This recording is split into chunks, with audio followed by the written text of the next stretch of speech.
Hey, everybody, and welcome to the Seal Podcast, episode number 295 for November the 7th, 2025. My name is Fraser. I'm joined on my left by Dave. Oh. And on my right by Neil. Hello. They're trying to On the catch me out, show. weren't you? Uh, Got I to mean, keep it us on should our be- toes. yeah, I know it's a 50-50. It must be very exciting. Yeah. What's about going as to exciting as the happen? week gets. So welcome back, everyone. Thanks for joining us again. Everyone had a good week? All right. What a week When- for me. Yeah, it's been a while. Oh, yeah, of course, yeah. Yeah, Yep. that's last week. How was Pilch? Was he all right? He's Yeah. fantastic as usual. Yep, all good. We'll Thank be you, hearing Pilch, for from stepping Pilch. in. All right. Well, back once again. Like a renegade master Yes, apparently so. with the ill behaviour. Yeah, so I'm sure there'll be plenty of ill behavior tonight. Best behaviour. I'm not sure if I've been feeling ill this week. You know, I've been No. waking up in the mornings feeling really rough. Oh. Are you But turning then, into I a get dog? on with it. I don't know. I find in the evenings I got like headaches and whatever, and I feel like something's been lingering, but it's not turning into COVID. anything too severe. No, I don't think I see enough people to get COVID these days. Wouldn't have thought so. Don't go So- curling anymore. Don't go out. No. Only hang out with the Only dog, to get that's about it. pizza and go Yeah. walking. Yeah, as long as there's no COVID at the pizzeria, I'll be all right. Mm. All right, good. Well, there we go. That's an indication of the quality to come, people. Let's move on to football as usual. Oh, Bring he wants Neil to into get the onto it equation. straight away, doesn't he, today? Oh, I don't know. Can't imagine why. I didn't even think about that. Yeah, okay, Yeah. good. Yes, let's. Well, let's get into the football, shall we? Oh, no, it's not working. Oh, no, can't do football. Oh, it is working. Bollocks. Game. Well, one of us did quite well last week. Who's that? Might have been you. Yeah, boy. Broke the three figures. A Centurion. I think that's the first one of the season in our league.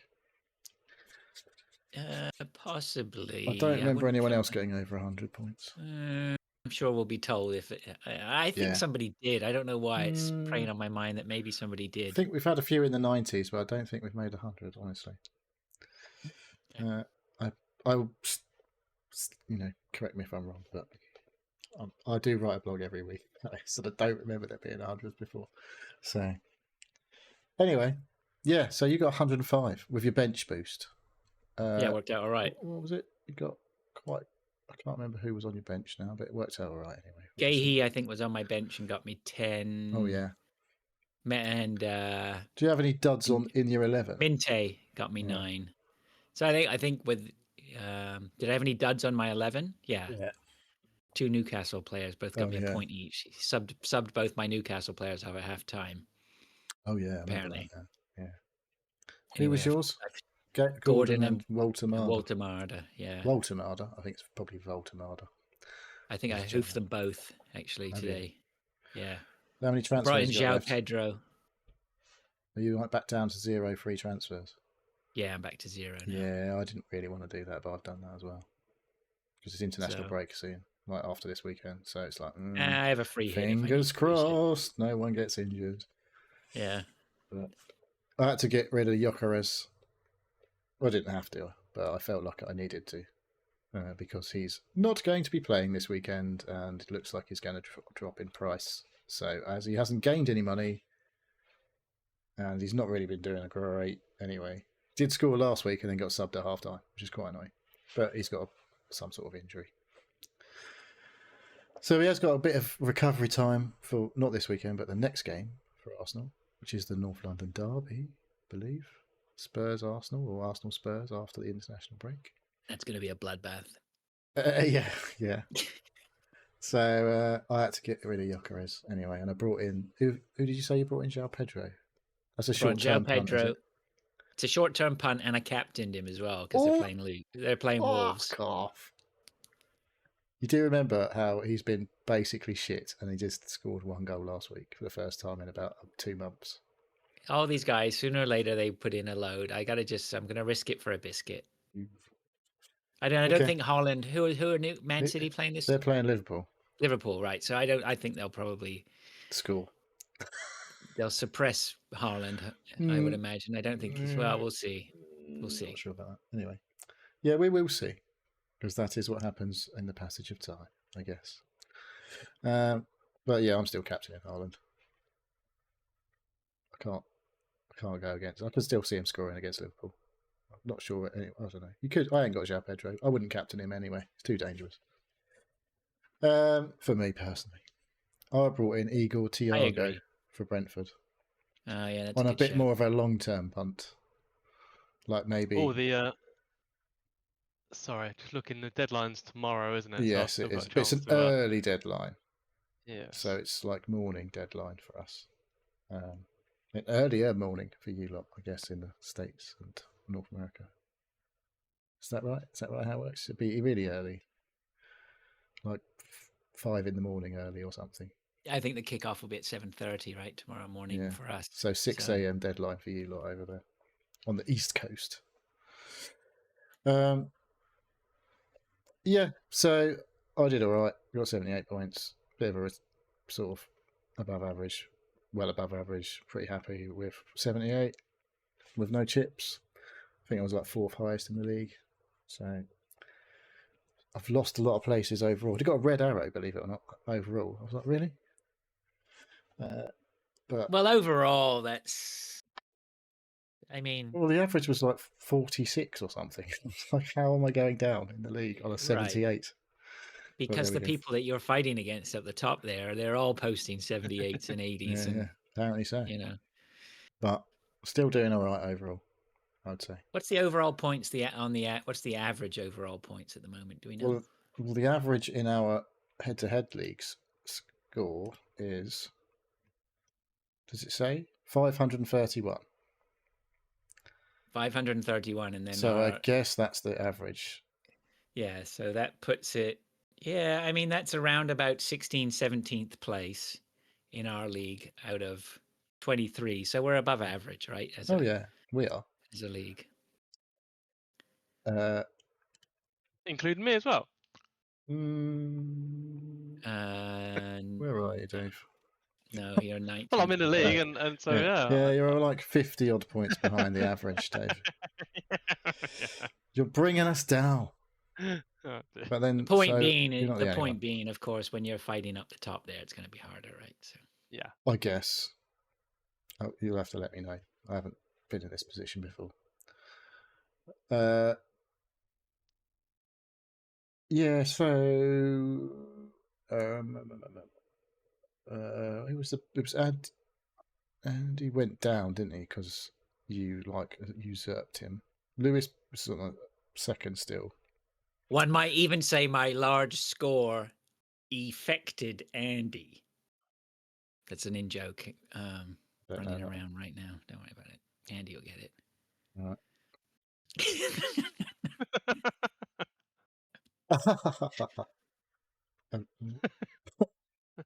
Anyway, so yeah, Andy lost a place to you, but you're both on 626 points. So I don't quite know how that. I guess it's because your most recent score was higher. They put you higher.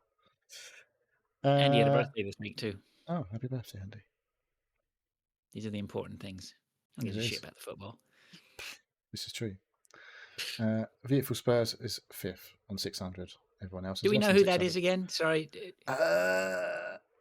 No, not off the top of my head. I did. I feel like I did, but I can't remember right now. If I've been told, I'm sorry, I've forgotten. Anyway, so Pilch is up to 6. Probably better mention him. Dave, you're. I think this is. Well, you did get all right. You did go up, but you're still. I think the technical term is languishing in 19th place. I got better than the average, didn't I? Yeah, but you went up, but everyone else down there's doing shit. So. But your overall score is below the average, right? Yeah. Well, yes. Yeah, he needs to. Who did you have last week? He doesn't need to do anything, Neil, because if I may be so to. bold, I feel like Dave is improving year on year. You're doing great, Dave. All right. I'm doing better than I was this time last year, There you go. Good. which I think I was. At How the do you bottom. know? Were you? I'm pretty sure. I feel like I maybe Kev's one always off. going to be near the bottom because he's just Yeah, I like was one missed off.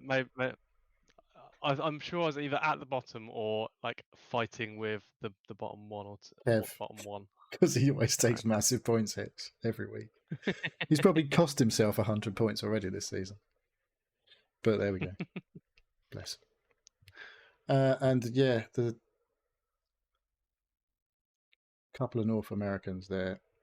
A couple. 21st. It looks like 23rd. three. Oh, yeah, sorry, Looks yeah. like That's three the to bottom me, three are all Neil. North That's a Americans. nice American foundation going on at the bottom of the table. New York is the strongest state in the world, obviously holding up this league at least. Anyway. Yeah, so there's a couple of Americans up near the top. Top 8. That's it, isn't it? Luciano Yeah. and Lewis. Lewis in second. Keeping me honest, nearly. Still quite a bit of a gap there. Mind the gap. I'm breathing down his neck. You are. Yeah. I feel like you'll probably be second before anyone else is first. There we go. That's my big prediction. That'll be the Seal Podcast big one too, yeah. right? Yeah, come on, Dave. You can do it. We're reserving a seat for you up at the top table, Yeah. Dave. Just hurry up. All you gotta do is get here. Pilch will be jumping in that seat if you're not careful. He's not that far behind. So it's within shouting distance, which for him is quite a long way, I guess. But anyway, head to head. I did win again. After my defeat to Chipper Spice, I got back to winning ways. Can't remember who I beat. Yeah, so I'm 3 points clear. Elusive Man won again, so it's only 3 point gap at the top. Pretty close. Mark Allport on third, 3 points back, and then 2 on 19, Lewis and Mr. Kindred, and then you're up with Andy and Chris and Daisy on 18 points now. Kev. How was your son? Was he like, "Ooh, I wonder if I've won this week"? Did you beat him? Oh, yeah, you gave him an absolute tonking. I don't think he's really bothered, honestly. So, well, probably secretly pull the other one. But he keeps giving it that. It's all right. I was miles behind this time last year, and I still won. So, which is kind of true. He was like well over 100 points behind it after Christmas last year, and he still won. There's no denying the lad's got talent, but you know what? We got to see it. Come on. Yeah, we'll see. Hang on, where we go? Yeah, that'll do. In terms of actually looking at the leagues. Did you say you made 2 changes? Yep. Who was your other change then? Caicedo for Gordon. Oh, you brought Caicedo in. Yeah, that's a good move. I brought Enzo in the other week, and I feel like I should have brought Caicedo in. But hey, there we go. Because Enzo had been playing a bit further forward, and then Delap was back. I didn't really think about it, I think.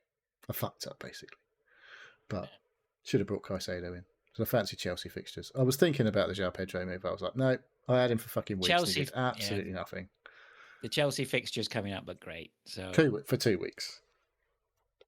Yeah, but still not too bad. It doesn't look as good. I can't remember who it is the week after that. Probably someone good. But they was obviously inevitably going to beat Tottenham last week because they always beat Tottenham. It's just the way it is. Yeah, it's like going to the cash point for points. It's for Chelsea. So I brought in Declan Rice as my other change. So I've now got all the chat in the Fantasy Premier League podcast that I listen to, which is 2. The actual official one and the BBC one, the only 2 I listen to. But they're all going on about, should you have 2 or maybe even 3 Arsenal at the back? And I'm like, I don't like the sound of that. 2's pushing it, and 3's an absolute insanity, as far as I'm concerned, until they obviously keep the clean sheet every week between now and fucking the end of the season. But I'm like, Declan Rice has been banging points. He's like is he the highest scoring midfielder or something in the game or something so far? Or second highest or whatever. He's just on all the set pieces other than whichever corners Saka takes. He scored a couple of goals. He might get a 2 or 3 more before the end of the season, but he's always taking the corners and the free kicks, which is potential that's why I assist. put him in. Yeah, He was just nailed on for getting points. yeah. Probably if he scores or assists, he'll probably get some bonus because he'll probably get the defensive contributions as well because he does loads of tackles and all that shit. So he's just banging points. So I've now got Saka and Rice and Gabriel. So I feel Sounds like a dinner, doesn't it? Saka Rice. It's a big dinner. Bit plain, but there we go. Some people What like could rice. go with Saka rice? Saka peas. Is there any burgers playing in the league Saka these days? I don't know if there's any peas in the league, but anyway, that was my moves, and I didn't really want. I was like, oh, do I really want to take the 2? I could have done with 2 after the thing, but anyway, like you say, I've got the free hit, and we have got edging closer to the African Cup of Nations. It's only like 5 game weeks till we all get 5 transfers or whatever. So I'm like, hopefully everyone comes out fit. Just having a look at Dave's team here. Yeah, Davey leaving. Yes. Where's his surgery required? I mean, got any Arsenal defenders? He's got Munoz and Sarr on the bench, which seems a little bit. But saying that, I mean, his defenders did all right, except for Van de Ven. But then I was tempted to put Van de Ven in this week. His goal was something else. It was, but I mean, how often is that going to happen?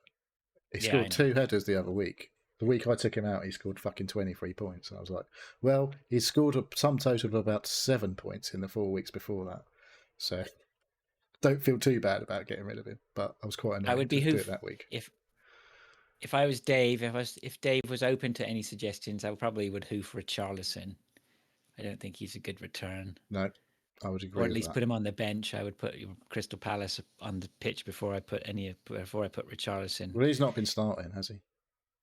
Who, Richarlison? Yeah, he's been starting Colin. No, he never is, but he's never been starting. You know, whatever. He's always been a patchy minutes player, right? You know, West Ham, that could be a hold now. They've looked like they may have turned a corner, maybe. Possibly. They have worked fucking shit for quite a while. Like I don't know if I would have I don't know if I would have a West Ham defender, but then again, you never know. They've got Nuno. You never know. He gets that shit sorted. You know, you have still got Salah, so looks like he's got a good run of fixtures. Don't get rid of Salah now. Don't get rid of him now. Do you reckon? No. Because after City, they've got a nice run of fixtures. Munoz is worth putting into play because he scores, right? He'll score you points. Crystal Palace are a little bit leaky right now, but whatever. Semenyo's done nothing for weeks. Anthony for Burnley in midfield. That's a bench. He's a bench. He's a bencher. Yeah, he is a bencher. Yeah. But Murphy did score. So I don't know. Yeah, there's only how many transfers you got? 1, I think. Oh, you done your wild card? No. It's probably not a great time to play your wild card. It might be a good time to play it over the international break. That would be what I'd be thinking about, maybe if I was in. I've still got my free hit. Yeah, free hit. Don't worry about it. Free hit. Play that like Christmas time or whatever. How come you have on your Dave on your thing? It says Fan League Man United. Are you a Man United supporter in the background? My dad is. So, like, I always keep an eye on my phone and anywhere else. My dad's a mass murderer, but I don't you not support mass murderers. I don't let that define me. But you'd still want to know about them if there's been a couple of murders in your area. But okay, right. Where was my dad? Not speak to me, Dad. I was about to drop a far worse crime. Well, I don't know if there's how much of a worse crime, but a far more awful crime. Yeah, awful or worse. I don't know. Are they not the same? Yeah, no, yeah. Let's not go there. Anyway, moving on. Well, lots of crimes are bad. I assume you were talking about tax fraud or something. Yes, of course. So yeah, I'm a fan only that I want to keep notice of what's going on with them. So, yeah. So I can either avoid my dad if the Man U have been absolutely hammered by Burnley or something. They look like they could be all right now for a while. Yeah, they're doing all right at the moment. They're doing all right at the moment, yeah. No, none of us have got Yeah. any of their players in our team. No, So. there's only one probably only one I'd actually go for. And he used to play for Brentford. Oh, yeah. Brian Burmo. He's been all right. So All right, come what on, else we got? number one transfer that you'd say, looking at my team and go, Yeah, because to be Richarlison honest, out. none of them are worth that much. To be honest, it's really annoying. How much have you got in the bank? 1.3 it says.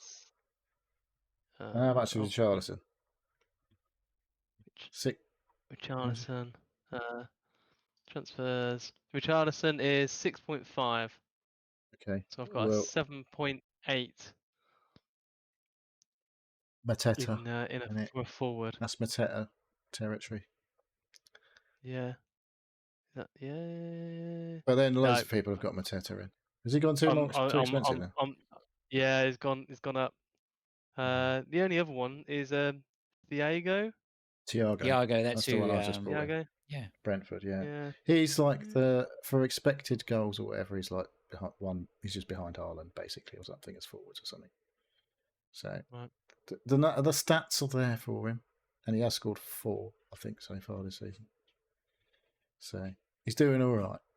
Yeah, I mean, Walter Marder for Newcastle. I know I just took him out, but I would still say he. Okay. Newcastle, they're shocking away from home, and they've just lost Anthony Gordon. It looks like for a while. And I'm not sure about them. He doesn't Welbeck seems to have found a vein of form, and he's cheap, 6.3. He's already got Welbeck. Welbeck, yeah. Right. Yep. But I would think. I don't know. You really need Haaland, I'd say. That's what you're missing. That's why you're doing shit. Because he's just scoring points every week. It's probably not the right week to go for him now, but yeah, I think it could be wildcard time. But you want to try and get Salah and Haaland. If you've got Salah already, I would go for the next few weeks, because Salah's going to be off in 5 weeks or whatever. Anyway, so I would keep him for the good fixtures if you can, get Haaland in somehow, and then when it comes to AFCON, that's when you get rid of Salah. When he came back from AFCON, didn't he have I'm not sure really bad run of form? Yeah, I think he was pretty bad. Yeah, that was 2 years ago or something. Yeah, that's what I feel like. That's what happened. Yeah, but I would probably keep him for now if you've got him. If I wouldn't, I was thinking about buying him, but I couldn't quite. I was thinking, if I do, what was it? If I went to Isidore from Gyökeres, I could have gone Saka to Salah. But I was a bit like, not this week. A lot of money tied up. But I kind of think like I kind of want him, but I've priced myself out now. Anyway. All right. Any more football? It's international break, so we got England and all that nonsense coming up for the next 2 weeks. So, yeah, you did mention the Champions League. Like Spurs, obviously, banged in 4. Weren't incredibly boring, apparently. Was there no set-piece goals, I think, from Spurs? And they actually... I think so.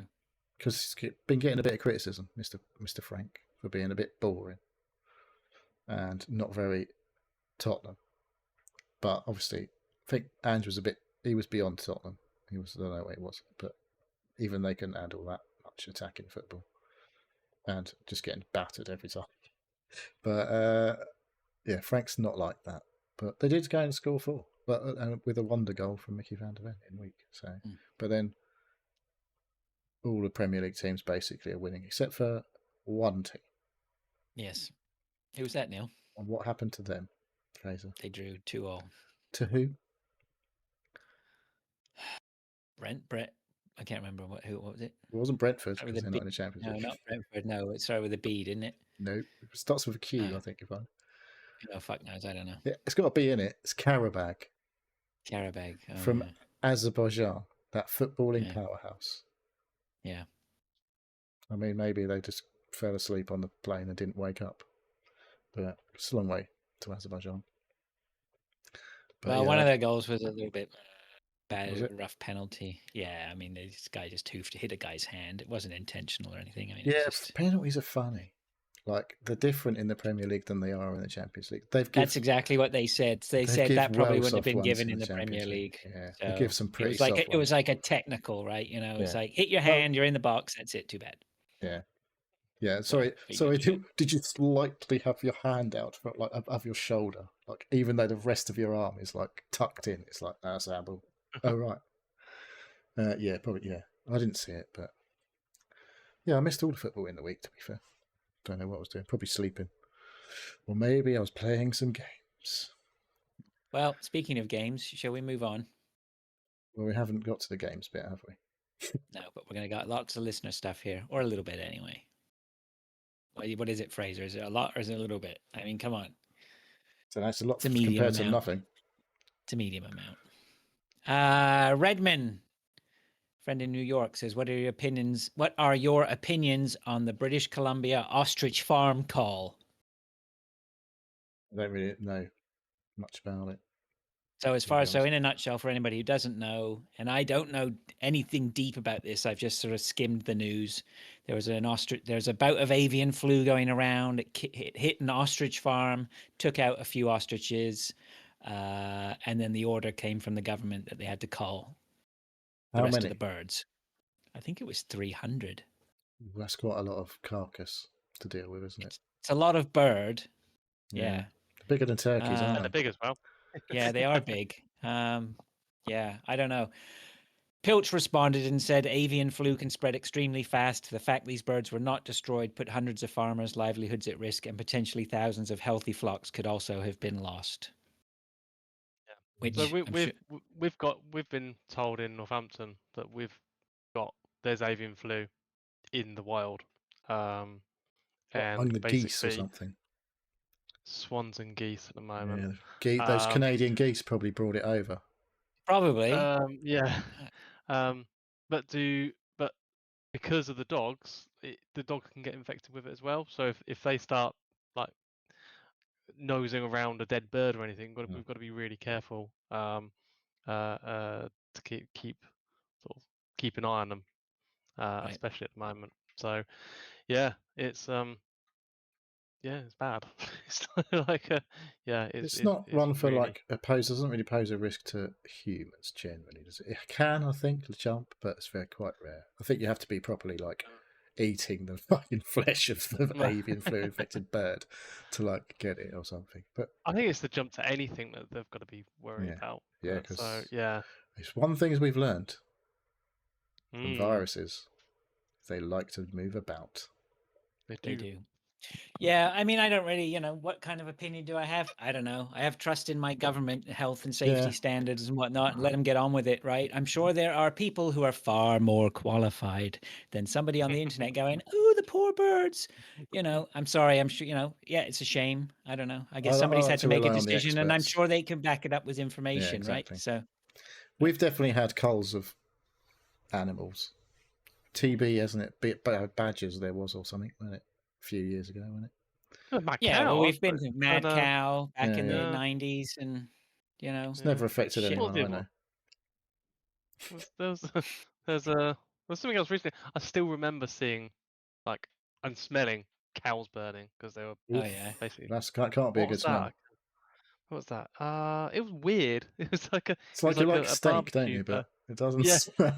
Not sure they don't smell quite the same when you're burning the whole thing. When you're burning the hoofs and the bones. But yeah, like there's farms around here with like signs saying, with buckets and like dip here before coming in or something like that. I can't remember what it was. Not like a chips and dip thing. No, wasn't no, it was a big. I think it was just a big bucket antiseptic of stuff. Bleach. But yeah, I definitely remember going past and seeing entrances to farms and stuff like that, saying, dip here and stuff like that. So, well, it's I think it's not great, but we could all go vegan, and then we wouldn't have to worry about all these animals that are getting farmed. Oh, there wouldn't be any animals to farm.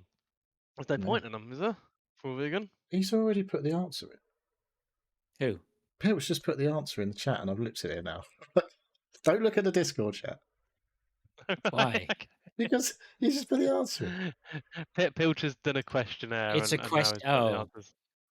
okay. All right. Well, Pilch says, following on the bird theme, I have a question, but I will post it after the show starts, so there's no pre-show answer Googling. Right, well, At I Neil. can't. Okay, well, he's made me look bad now because I literally saw a message come up in this comments channel, and it was him putting the answers in. So I hope you haven't looked because I haven't put his actual question in the show notes, so I can do that for you. You can just read it to us if you want. That's all right. You can put it. I'm just going to get another beer. All right. Pilch says, can the team guess to the nearest decade and put in order of extinction these 3 birds? First, passenger pigeons, first hunted by Native Americans, but hunting intensified after the arrival of Europeans. 1770. I don't know. Hunted. But hunting intensified after the arrival of Europeans. I don't know. 1810. All right. The dodo became extinct because of deforestation, hunting, and destruction of their nests by animals brought to the island by the Dutch. That was quite. I'd say it's more. I'd say 1890. Yeah, wasn't there a picture of a dodo float, a photograph of a dodo around? Photograph? Right? So I yeah. don't Yeah. think there was a photograph. You'd be surprised before you. I think there might I be. think you'd be surprised. I think dodo photograph. Oh, Dodd photography. That's not right. I don't know. I'm not sure Dodo about pictures. photography, but I don't think it was around that long ago. Anyway, look, well, let's get back to that. That's far too deep. I'm not going to find the answer to that. Dodo, what did you say? 1890, you said, didn't you? I said 1890. Yeah. 1880. Then I'll Hunt say. showdown time. The Labrador duck, extinct from human competition for mussels and other shellfish. Labrador duck. What? So what? What do you mean by Labrador duck. that? Human I competition? think I don't think that's a duck, is it? I don't know. Guess not. It's like mussels and other shellfish. Isn't there one of those shellfish like a mussel or something? It's got like It looks a bit like a it's duck. a gooey duck or something, isn't it called? I don't know. It is a duck, apparently. Pilch says in the chat. Okay, I don't know. We did That's say it another was show. about birds, anyway. Remember? 1910. I'd say 1950. I don't know. All right. Do you want the answers? Yep. Where should we start? So the first one you started with was the passenger pigeon, wasn't it? Yeah. And what did you say? Yeah. 1770. Yeah, well, that's the most recent one, I can tell you, was 1914. Oh. Just before the war. Seems like they could have done with some after that, I don't know. What was second? The dodo. The dodo. So I'm not sure that you can get a photo of a dodo in 1660. Really? They reckon that's when they went extinct? Yes, because it was fucking... What's the bloody... Darwin. Well, was it Darwin? It wasn't... Was it him? That It was wasn't someone like that. 1660. It was people who were travelling the world and stuff, wasn't it? What's his name? I don't Captain know. Cook, maybe. I don't know. All right.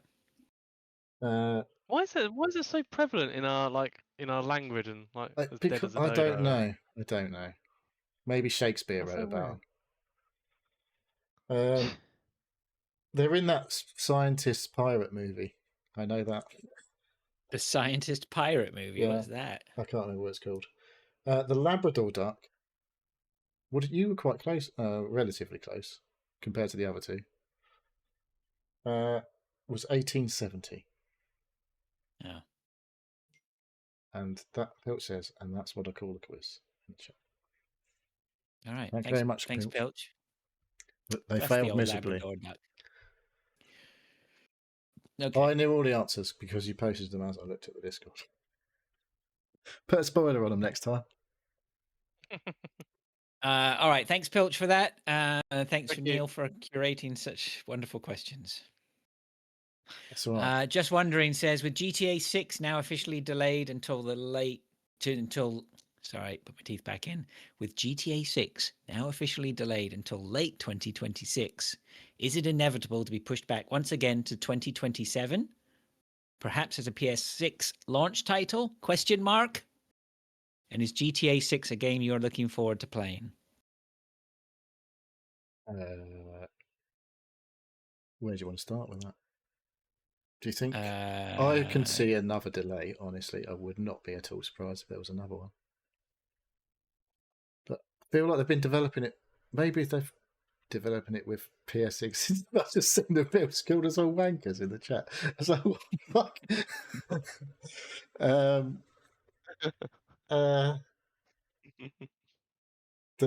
What's I saying? Yeah, Is it inevitable? I don't think it's I don't know. inevitable. Is it likely? Maybe. I don't know.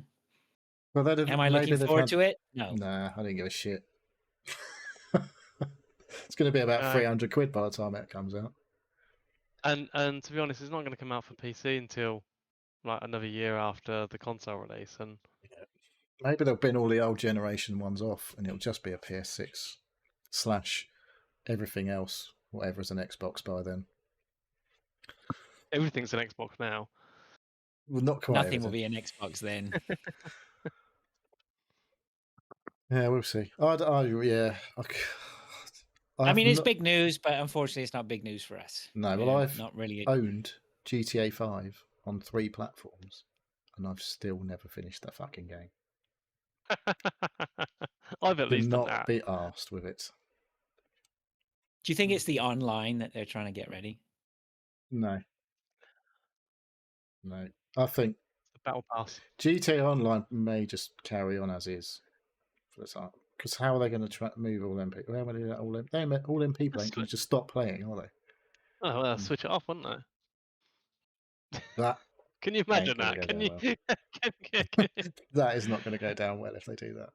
Yeah. Well, it's been an online game since. Yeah. Oh, fucking hell. But it's all the role play stuff, isn't it? And people like 2015? modding it. There's a whole like weird section of society that just live out their entire alternative existence as postmen in GTA Online or something. 2013. GTA Online has been an online game for 12 years now. Yeah, across 3 platforms, 3 generations of console hardware. So it came out on the 360, innit, originally, and 360 and PS3. Yeah, and it did PS4 and Xbox One, and that's still on PS5. And obviously, it's been on PC for all that time. PC was where all the weird shit happens. Imagine that. It's not a normal game. No, but certainly is. Honest, they must. I don't know what they're going to do about the online, because it didn't come out initially, did it? No, I don't think it wasn't a thing at the same time. So they may just spin it off as a separate entity, I guess. I think they'll delay it, right? It won't come out straight away with the. I think it was. I don't know whether they'll just make that a different thing, and just what they've done. They've updated GTA 5 multiple times, obviously. So I wonder whether they'll just GTA 6 will just be like a single player game, and GTA Online will be updated to have the same thing as GTA 6, and you'll still keep all of your shit that you've had in GTA Online. In-game payment to upgrade to GTA 6. Well, I mean, that must be where they're making all their money. It's all them shark cards. Yeah. And people getting banned and buying GTA 5 again for like peanuts off some key seller, probably. Yeah, and spoofing their hardware to get around the restrictions. Yep. All right. Well, we shall see. All right. Thank you very much for your listener stuff, listeners. Much appreciated. Let's move on to what we've been doing. Anybody want to start? I had a party last weekend. It went quite well, as they normally do. But we had a new thing for a party this time. I don't know if I talked about this on the show. Karaoke. Yeah. So I managed to sort out the karaoke business. Well, I did it when I was sober and it worked okay, but then when I was trying to do it when I was pissed, people were just singing loudly and we weren't using microphones. It was unnecessary to have microphones. But I did get the iPad set up to put everyone on the TV screen while the lyrics were coming up. So basically, Fraser and I have talked about the Apple TV box things before we have. And after doing lots of research and looking at karaoke machines and stuff on the internet or having singing games on the Switch 2 or PS5 or whatever as options, I already own a PS3 with SingStar and SingStar ABBA. But I'm like, your choices are quite limited. Although it does come with an actual microphones, which is fun to have an actual microphone. But the Apple TV, having also got an iPad and phones, although you don't necessarily need the Apple phone, you can subscribe to Apple Music, and they have a built-in What kind of karaoke subscription? version. It's a paid subscription, or in my case, it's free for 3 months because it's on a trial. So yeah, if you have Apple Music, then you can, on your Apple TV, put the lyrics on the screen. You can, you need the Apple Music subscription. So there are other apps that you can download, but they all require a monthly fee usually that I've looked into.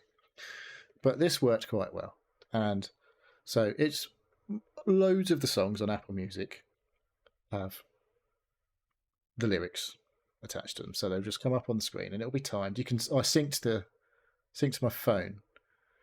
I used my phone to sync the visuals and the audio so that they would come up at the right time. So that was the thing that I did, because it was a little bit out when it was coming to start with.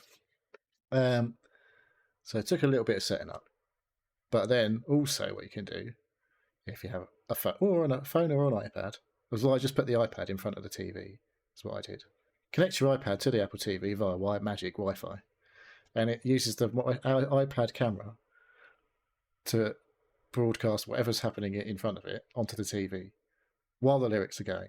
And you can also add fucking stupid backgrounds, like star backgrounds and like all like lights and everything. It was fucking great. It was fucking good, and everyone fucking loved it. So that's good.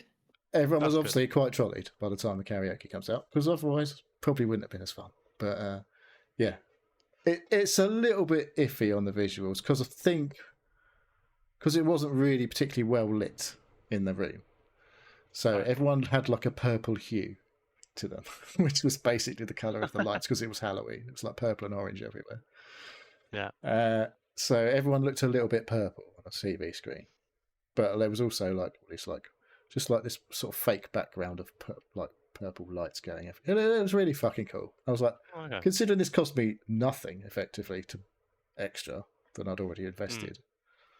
It was very impressive. From already the thousands of dollars in the Apple ecosystem. Well, the only thing that's really that expensive are the phones, really. Like the Apple TV is like £100. No, the iPad was only a couple of £100 because it's only a basic iPad.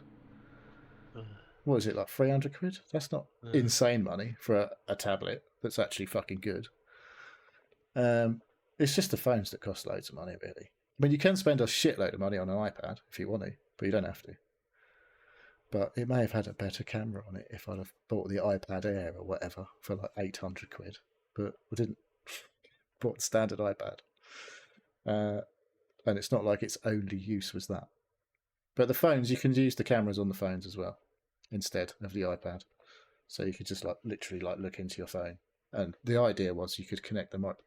You have to, if you've got a screen protector, a case for your phone, you'd have to take it off because it uses the top microphone, which was basically getting blocked quite a lot by the edges of the case that I had on my phone. Yeah. But once I took that off, it was like, oh, it fucking works. And I was like, my voice coming through the speakers, my Sonos surround system, and all that shit. But basically, that was unnecessary once everyone was levered and singing incredibly loudly. So, yeah, it was good. It went down a storm, and yeah, that'll be coming out probably for the next couple of months. We've got 2 more parties. We've got New Year's Eve here, and we've got one early December. Hey, look at you go. Nice. It was relatively easy to set up.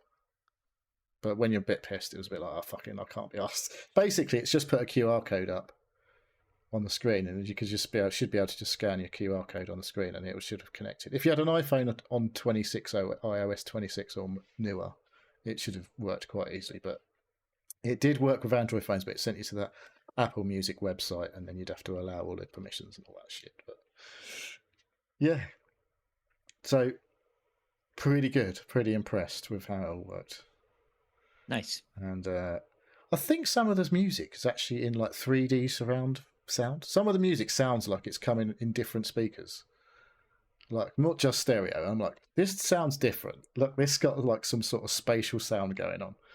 But most of the music was just normal. But then every now and again it'd be like, what the fuck is going on with this? It's like drums coming from one corner and all sorts of shit going on. So I don't know, I haven't looked into that, but I can't remember which songs they were. But it definitely had a few that was just like, this sounds weird, but good. Yeah, so I don't think I'm going to pay for Apple Music. But when we have a party, I might bung them a month, and then that'll be it. We'll have karaoke. Yeah, you just do it if everybody says they want a karaoke, then you put Yeah. $10 in the slot machine exactly. and away It's you like, go, right? It's £11 for a month, and I'm like, well, it's not really. Yeah. When you're having a load of people around for a good crack, yeah, it's relatively cheap. So, yeah, of course. certainly What beats was the, paying fucking several £100s for a karaoke machine. What was the cleanup like?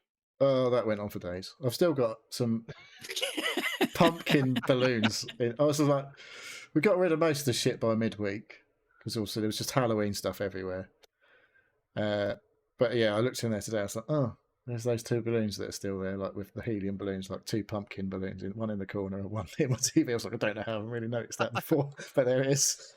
And there was something else I noticed earlier. I was like, oh, that needs to go. But yeah, I've got a load of could be a Christmas decorations moving around this weekend. Like Halloween stuff goes up, Christmas stuff comes down potentially. So Christmas stuff already? yeah, we're only like You're early. a few weeks away. Black Friday deals are everywhere. I don't know if you've noticed. Black Friday's like the entire month of November now, not just a day. Yeah, yeah, I've seen that. Yeah, early or pre Black Friday deals coming up. I'm like, is it really a deal? Some places say if you buy it now, we definitely won't sell it cheaper, and if we do, we'll give you the money back. So yeah, that's just good. Yeah. So. Right. All right. Anything else? Nah. All right. Dave, you don't have anything on your list. No, not really. Same as me. I went to a Halloween party. Oh, that's right. You weren't here last week, so yeah. How did that go? Yeah, it was pretty good actually. It chucked it down about an hour before we turned up. But actually, it was alright. Me and the missus were there, and my sister and her fella knows the person as well, so they turned up and was like, "What are you doing here? What? Oh, we know." Oh, okay, I didn't know you knew them, but yeah, fair enough. So yeah, we were there. I was driving, so I didn't have a drink. On the karaoke, don't we say? So no, so by about 10:30, I was like, I've had enough now. These parties aren't as fun as I thought they were. Yeah. But no, my chest burster went down a storm. In that everybody just looked like I had a chest penis. I talked about this before. We talked about it, and I'd shown people, and they were like, "That just looks a bit like a penis." I'm like, yeah. Well, most penises don't have teeth on the end, and like And they're red and angry. Oh, hang on a second. Yeah. I'll just stick with the teeth bit. No, so somebody said, why didn't you get a face hugger? I was like, I literally couldn't. How can I do anything with my face when I've got a face hugger on it? Because I looked at that as well. I was like, yeah, like if I took that off, I'm just walking around. Just a guy with.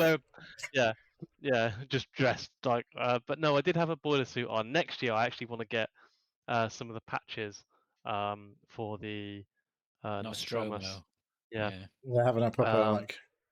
Because you have to rip open the boiler suit. Like, yeah, that's what I did, and I had a white t-shirt on. And I had like loads of fake blood, and I ripped that, and it did look pretty cool. but also like it was the biggest minimal effort. I didn't have to put anything on my face. I didn't have to wear any makeup. Well, we had lots of but people yeah. dressed up, but I ordered a suit from fucking eBay, and it was like Day of the Dead suit, and it wasn't incredibly well fitting. You've got 1 minute. They only have one size left. I'm shocked. I'm shocked. You ordered a suit off eBay, and you're telling me it wasn't tailored to your. It wasn't definitely. It was medium, and it said 38 to 40 inch chest, and I was like, that's a size I used to buy. Pretty sure I'm probably not that now. But the trousers were 32 to 34 inch. I was like, well, let's hope they're a bit closer to the 34 mark than the 32, eh? But they had a couple of elastic bands on the sides, so the trousers were fine. I couldn't do the blazer up. Like, no. That ain't coming. I put my arm in. I was like, that already feels tight. Just putting my arm in. Well, I'm not big, so you know. But it fit. I managed to get in it. I wore my son's black shirt, which was snug, and a tie. It came with the suit. But it looked quick. Actually, it looked all right. So the whole evening, you felt like you were being hugged. No, it wasn't too bad. It was all right. Once I got it, I just obviously I couldn't do the buttons up there. It was fine. Yeah. So we left. So we went with our daughter, and me and the missus were like, oh, we're off, and she was like, oh, I want to stay for a bit longer. So like my sister was going to give her. I think they were getting a taxi home. So like, yeah, we'll bring her home. So we came back and the missus went off to bed, and I thought, oh, you know, Belle's probably going to be there for another half hour. I'll stay up and I'll watch something. 2:30 in the morning, she wanders in. I'm like, what the fuck were you doing? It's like, oh, after you left, like, yeah, they got on the singing and then all dancing. I was just like, it's like, well, like when once you left, everyone started having a good time. Pretty much, yeah. yeah. I was like, because it was like a third birthday party for a 3-year-old as well. But what they've done, I assume they went to bed quite early. All the younger people went, like all the kids and their and then they put who were stayed, they would put their kids to bed. So we was like, oh, it's wrapping up, let's go. But no, that's when the serious drinking started. Yes. And yeah, so it was like, oh, okay. That's when you felt really miserable, Dave, because you weren't drinking. Well, that's it. I was like, oh, I wasn't drinking anyway. It didn't matter for you anyway. Yeah. No. So, but no, they had a good time. But yeah, that's about it, really. That's not much. Well, you and I did share an experience this week, didn't we? Because we did. We worked on our pie holes. Yes, we did. So you brought it up. So let's go. You start because you were like, I need some help. Yeah. I was like, well, yeah. The algorithm on YouTube fed me a video where the guy was talking about the pie hole. So the pie hole is basically, or the way that this was presented to me was, you use a Raspberry Pi, small little computer, cost like $30, I think. And it's Wi-Fi. You just plug it in with a USB powered. You put an operating system on it, and then you load Pi-hole on it, and it basically sits on your network. And every time Dave, stop me if I'm describing this incorrectly, but every time a website, or most websites, or some websites, have to send a request for an advert, the Pi-hole basically intercepts the request for that advert and sends it into oblivion somewhere. I mean, that's just basically so on websites, and this is counterintuitive to a lot of you, but the BBC for me is riddled with adverts. Like, I have banners and side adverts. So now when I load up the BBC webpage, I have nothing, no adverts on the sides or the banners. No BBC website. So it effectively strips all that. So that's what it does. That's about right, Dave, in its description. Yeah, exactly. Do that. So is it like having everything, all the traffic on your network has to go through your Raspberry Pi? So what happens is that advertisement sites, there's lists of advertisement sites that all the adverts, people have created these lists to say that, I don't know, dickpills.com is an advertisement site. Strange that you picked that one, Dave.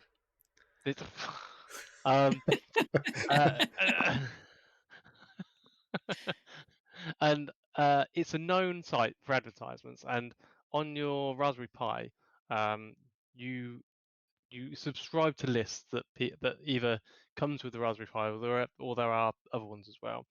And instead of when you load up a website, all these advertisement things saying, okay, right, push this advert to this site, and they are linked via IP addresses, and they know, and so what this Raspberry Pi is it intercepts that DNS request to say that this IP resolves to here to give you this advert.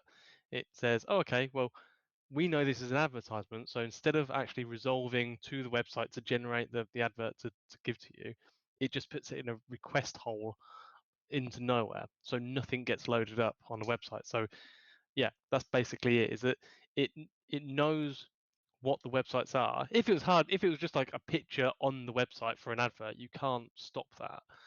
It's when these websites are requesting the adverts to be loaded to you, that's when it intercepts it and says, no, we're not resolving that because we know this is an advert, and so instead of going to the website and giving it to you, it just says, it puts it in an empty place, which is why it's called Pi-hole. Or is Yeah. it like a firewall type thing? Not really. It's like it's like you. It's like you're.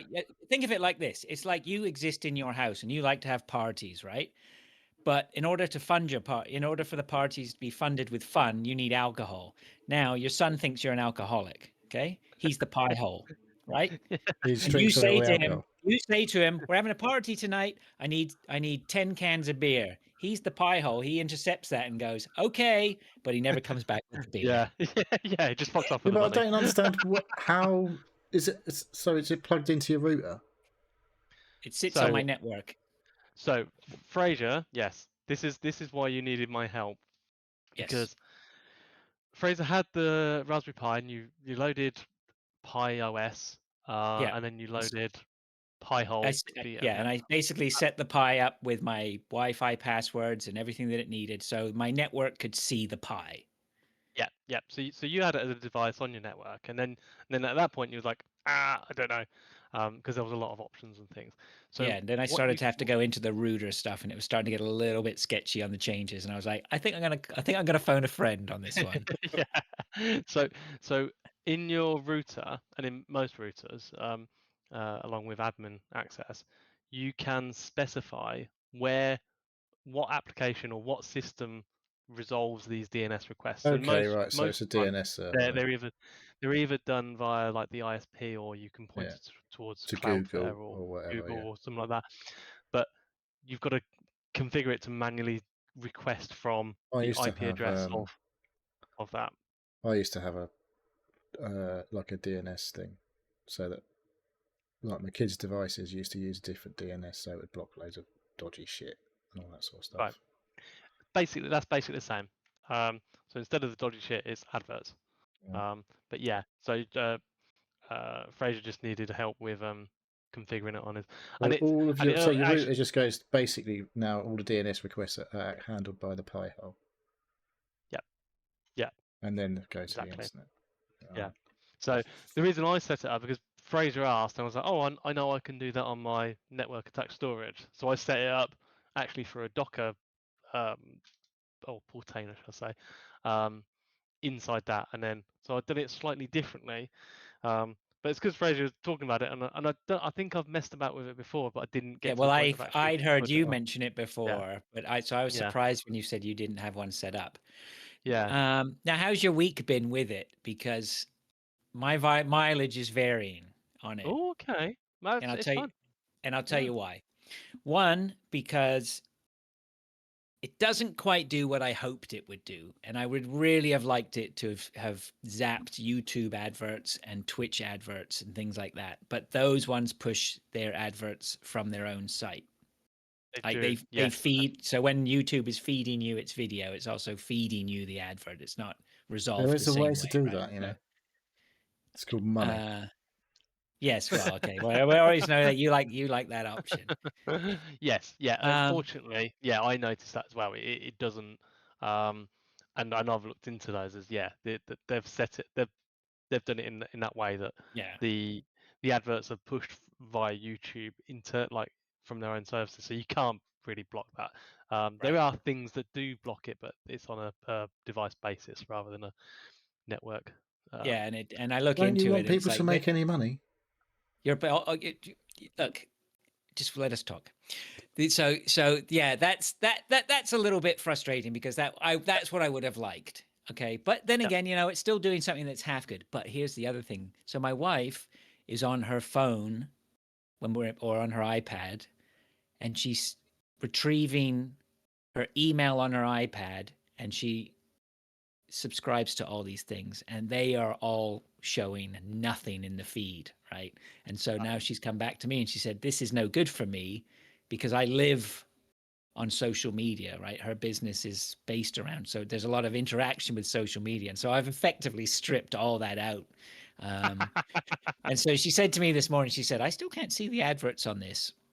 And I said, that's because I haven't figured out how to solve that yet. So Can you not exclude her device by MAC address or something like that? Yes. Well, apparently that's the only way to do it. So I have gone into Pi-hole and I have put her MAC address in there, her iPad as a client, and then put that client into a group, and then put that group set to disabled.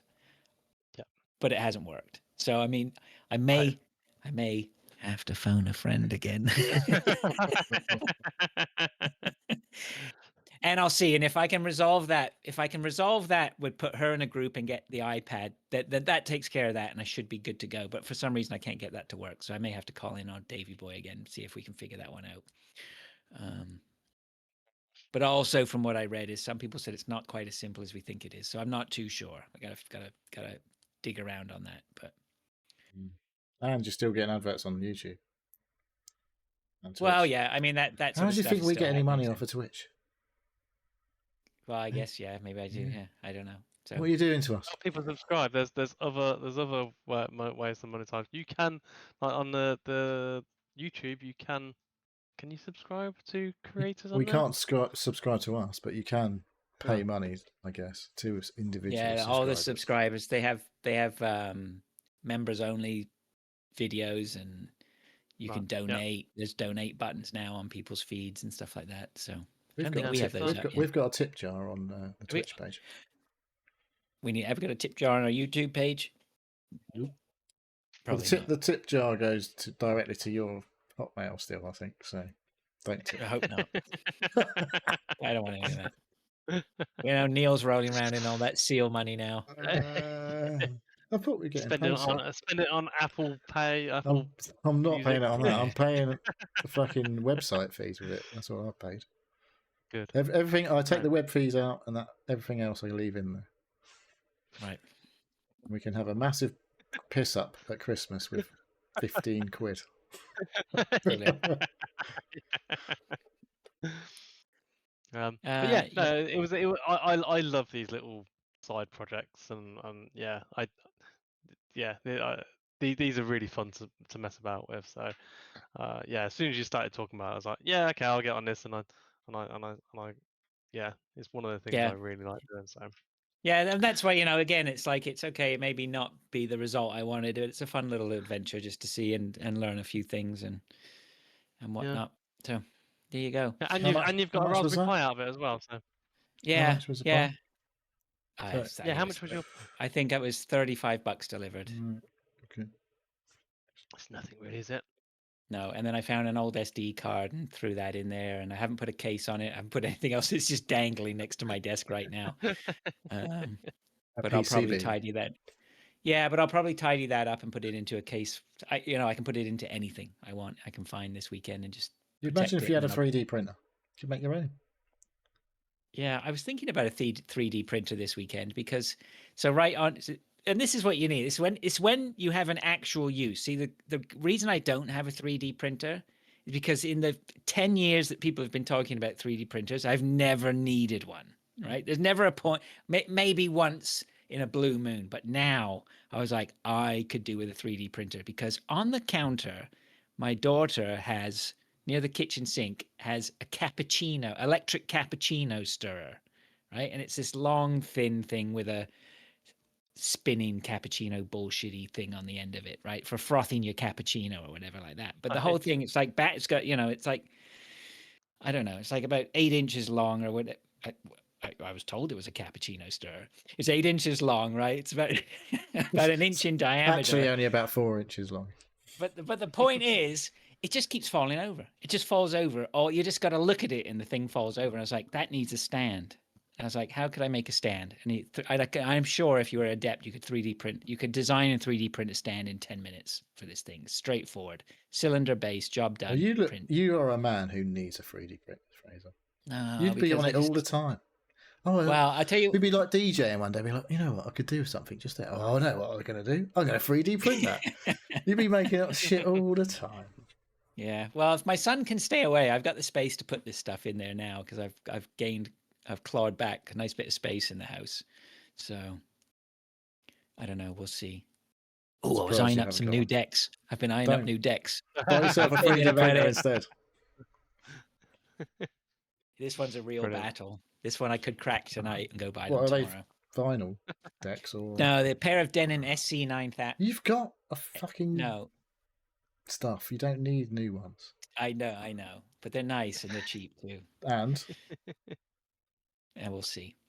All right, let's move on to what we've been playing. Come on. are you going to start in Oh, another I tell you room? what, No, because I've got the space. I'm going to have a second setup. I'm thinking of a second setup. Oh my god! What, in the same room that you've already got a setup? Sure, why not? What the fuck? you can have DJ battles.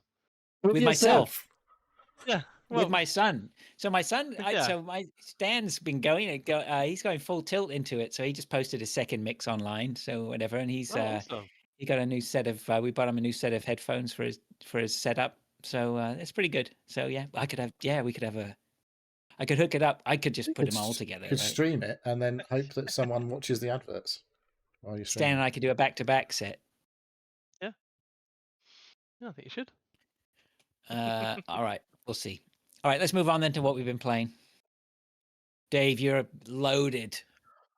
Oh, fucking is, isn't it? Battlefield 6. This is I've been big playing your loads of go-to, that. is it? Yeah, but my so RedSec actually came out since last time I talked Oh, about you it. weren't here, were you? Because I talked about that. Was that last week? I talked Or about did you? Maybe Somebody I was wasn't talking here. about it. it, I weren't talked they? about it last week. I quite enjoyed it. I'm not sure if it launched how they wanted it to, and I don't think it had as much fanfare that they hoped it would do. But I enjoyed it. There's a few different. There's obviously the duos Royale. and quads, battle royale style one. But there's also a different one which is like a squad-based elimination. Gauntlet. The Gauntlet. I played. Which I actually enjoyed that. really, I thought that was good. yeah, I really like that. I think that's definitely the strongest game mode Yeah. on that thing. So I was just playing with randos, and it is a mixed bag of what you get. But sometimes, actually, if people leave mid-game, it gets shuffled about. Either people get brought in, or the actual teams are shuffled around. I think if you join, not in a group, it sort of rebalances it. So it's brilliant, love it. You The won short any and sweet. gauntlet? I came second twice. So I'm not very good. I'm not the greatest. But I'm a strong support player. So I revive and lay down healing, and I stick with the squad, or the strongest player on my team. I see who's doing very well, and I make sure I stick with them and keep them alive as much as possible, which is what the point of support is. Mhm. So really happy with that. As I say, I've come second a couple of times. I try and get at least 1 or 2 games every time I jump on. But the nature of it is that because how you play is it matters a lot in that game mode. It's too stressful for me. I'm like, yeah, I'll play a couple of games and then I'm done with it. And then I go and do normally like 1 or 2 large battles. Or like Conquest type thing. Just back to Conquest or Rush or whatever Rush is called now. there's a few different modes like that for large ones. There's one or two maps that the longer the map goes on, the game goes on, it just goes absolutely nuts, and both teams have got like all tanks, escalation. shed loads of Escalation. Yeah, that's it. Yeah, shed loads of tanks, shed loads of attack helicopters and jets and stuff, and it's awesome. It's like it's just so weird. It just goes mad. It's absolutely crazy. Yeah, I think I can't remember who I was talking to. I was on the one of the Discord servers, and I shot a helicopter out of the sky with a tank, and I was like, Yeah, that's it. That's my battlefield moment now. Like I could finish that. It was so awesome. I was dead chuffed. Because it didn't just come straight in front of me. I actually it was a couple of 100 meters, and I led it, and it was it's proper good. And then so I play a couple of large scale ones, and then I'd normally finish on a few squad based game modes as well. They're normally very quick. Either like capture the flag, that's been on once or twice, because they keep changing the actual game modes that are in the official. Oh, really? So there's those, or like what's it called?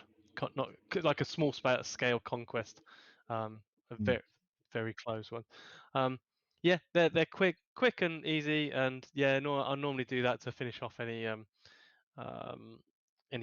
daily or weekly challenges that I've got going, if I can. But yeah, loving it. I've put like 30 hours in, which is to separate your red sec time from your normal. No, I'm just looking at my Steam time. Oh. No, so yeah, I've some people on my friends they put like 200 hours in. I'm like, oh my god, Jesus. that is a lot. So yeah, it's getting a lot of love. I know when we played the last Battlefield, 2042, I got annoyed with it very quickly, with how unbalanced, and some players just could snipe you across the map, and there is a little bit of that here. You know when somebody's a really good helicopter pilot or a fighter pilot, but you don't. I haven't found it so much. I haven't had the whole team on a couple of kills and somebody on a couple of 100 kills on the other team. That's a bit extreme. But I haven't seen that. Nobody's really ran away with it. You do sometimes get matches where the whole team just sort of steamrolls the capture points and stuff. You're like, how the hell have they done that?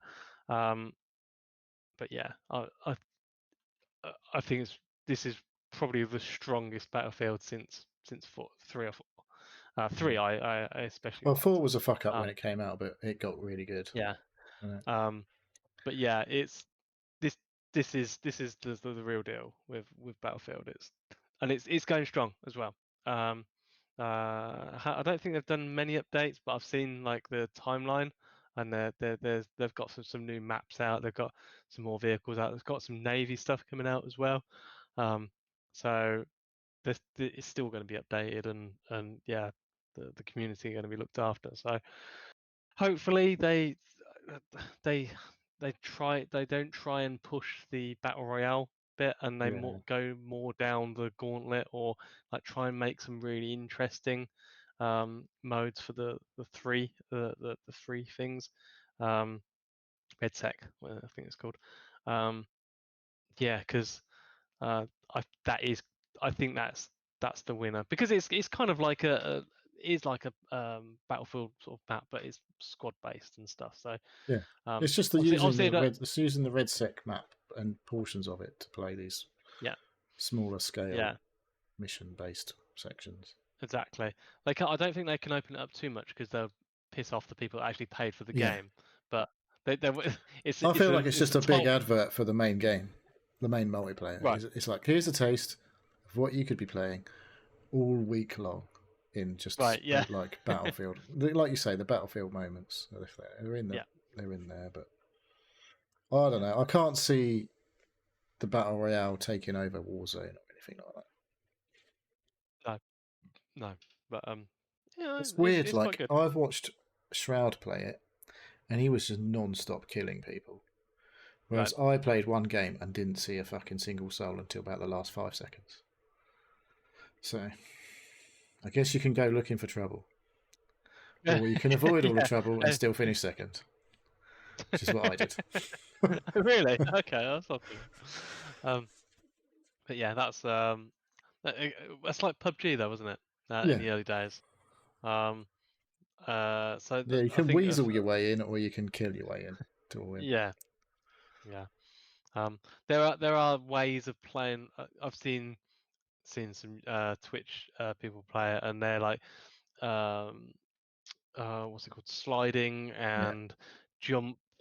Like the people have found ways of manipulating the movement in, I think, ways that it wasn't intended. Because some people were just like literally. It seems like double the speed, like going around, and I'm like, yeah, you're playing it, you're playing it, you're cheesing it. Yeah. It's like when people used to jump around all the time in COD. It's like bunny hopping, and that used to piss a load of people off.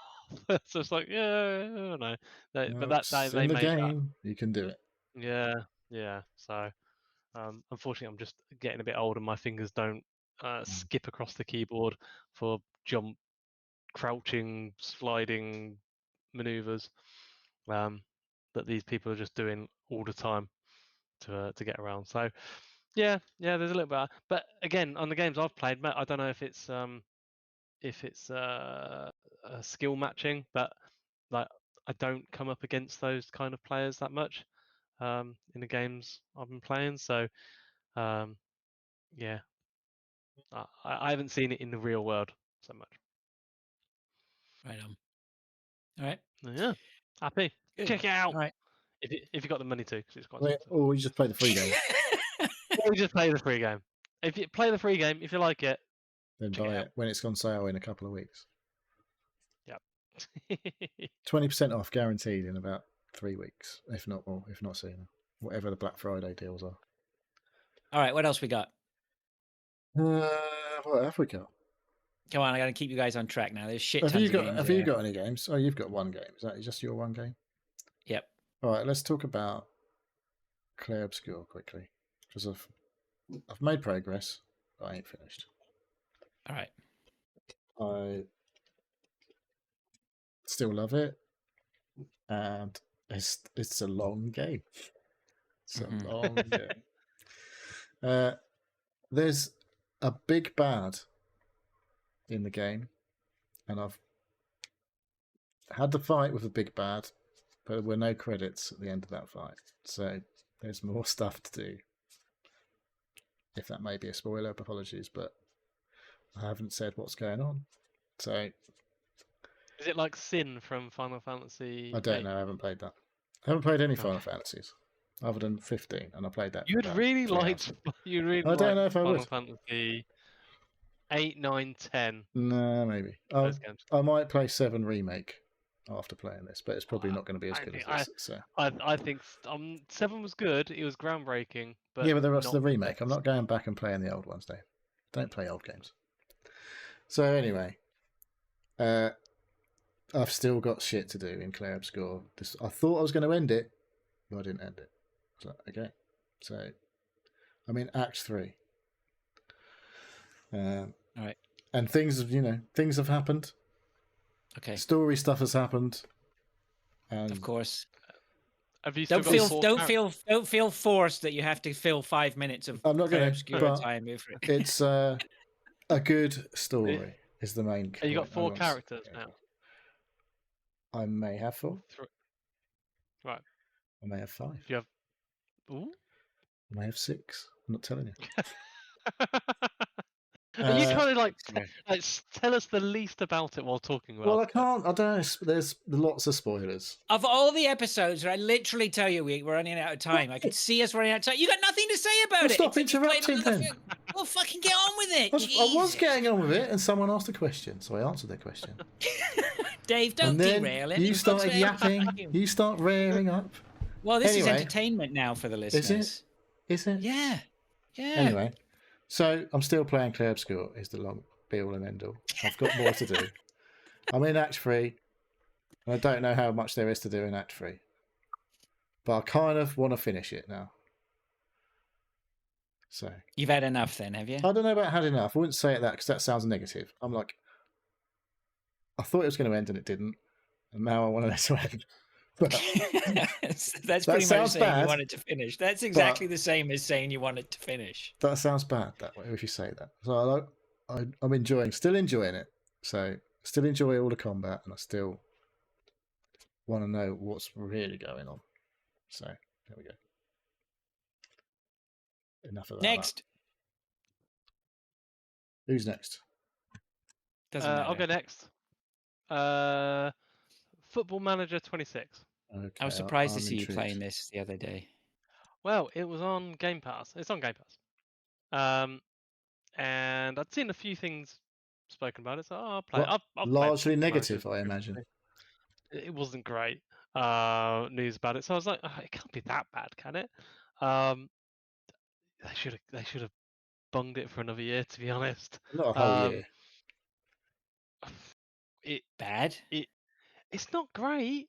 What's your history with football managers then? Have you played a lot of them in the past? I've played 24 for a bit. I've never played one, so I have no idea, right? So I'm not sure. um, What would be the standout sort of things that you noticed then are bad about it? It's the way of finding out information, specifically about players. The huge complaints I've seen is all around UI. They've completely overhauled the UI. And everyone's having a fucking hissy fit about it. Nothing's obvious. Imagine something like that happening. I can't. So yeah. I've played a couple of. Right, whenever I play these games, I play as Northampton as a League 1 or 2. Are they shit in the game? Thing. And they're shit. They're always shit. Quite They've never realistic, got then. any money. Yeah. They're always on the verge of relegation. But actually, like, I quite like it. Because fuck it. I normally just play one season. I normally get relegated and I normally get fired. I've played a couple of games, and I don't know. I can't be bothered. One is that I can't be bothered anyway because it's a massive game. The football simulation part of it, actually, if you wanted to watch the game, is quite good actually. That is something that I will say is that you don't see so many repeats of the same sort of shit. Exactly. Happening. Yeah, exactly. But isn't that the sort of thing that a seasoned player would probably turn off after a while? Yeah, that's it. Like you'd watch a couple of games and go, I don't know. It depends. Some people fucking play the fucking full 90 minutes. Some proper fucking lunatics. Really? Yeah. It takes them fucking ages to play. There's multiple levels of football management players.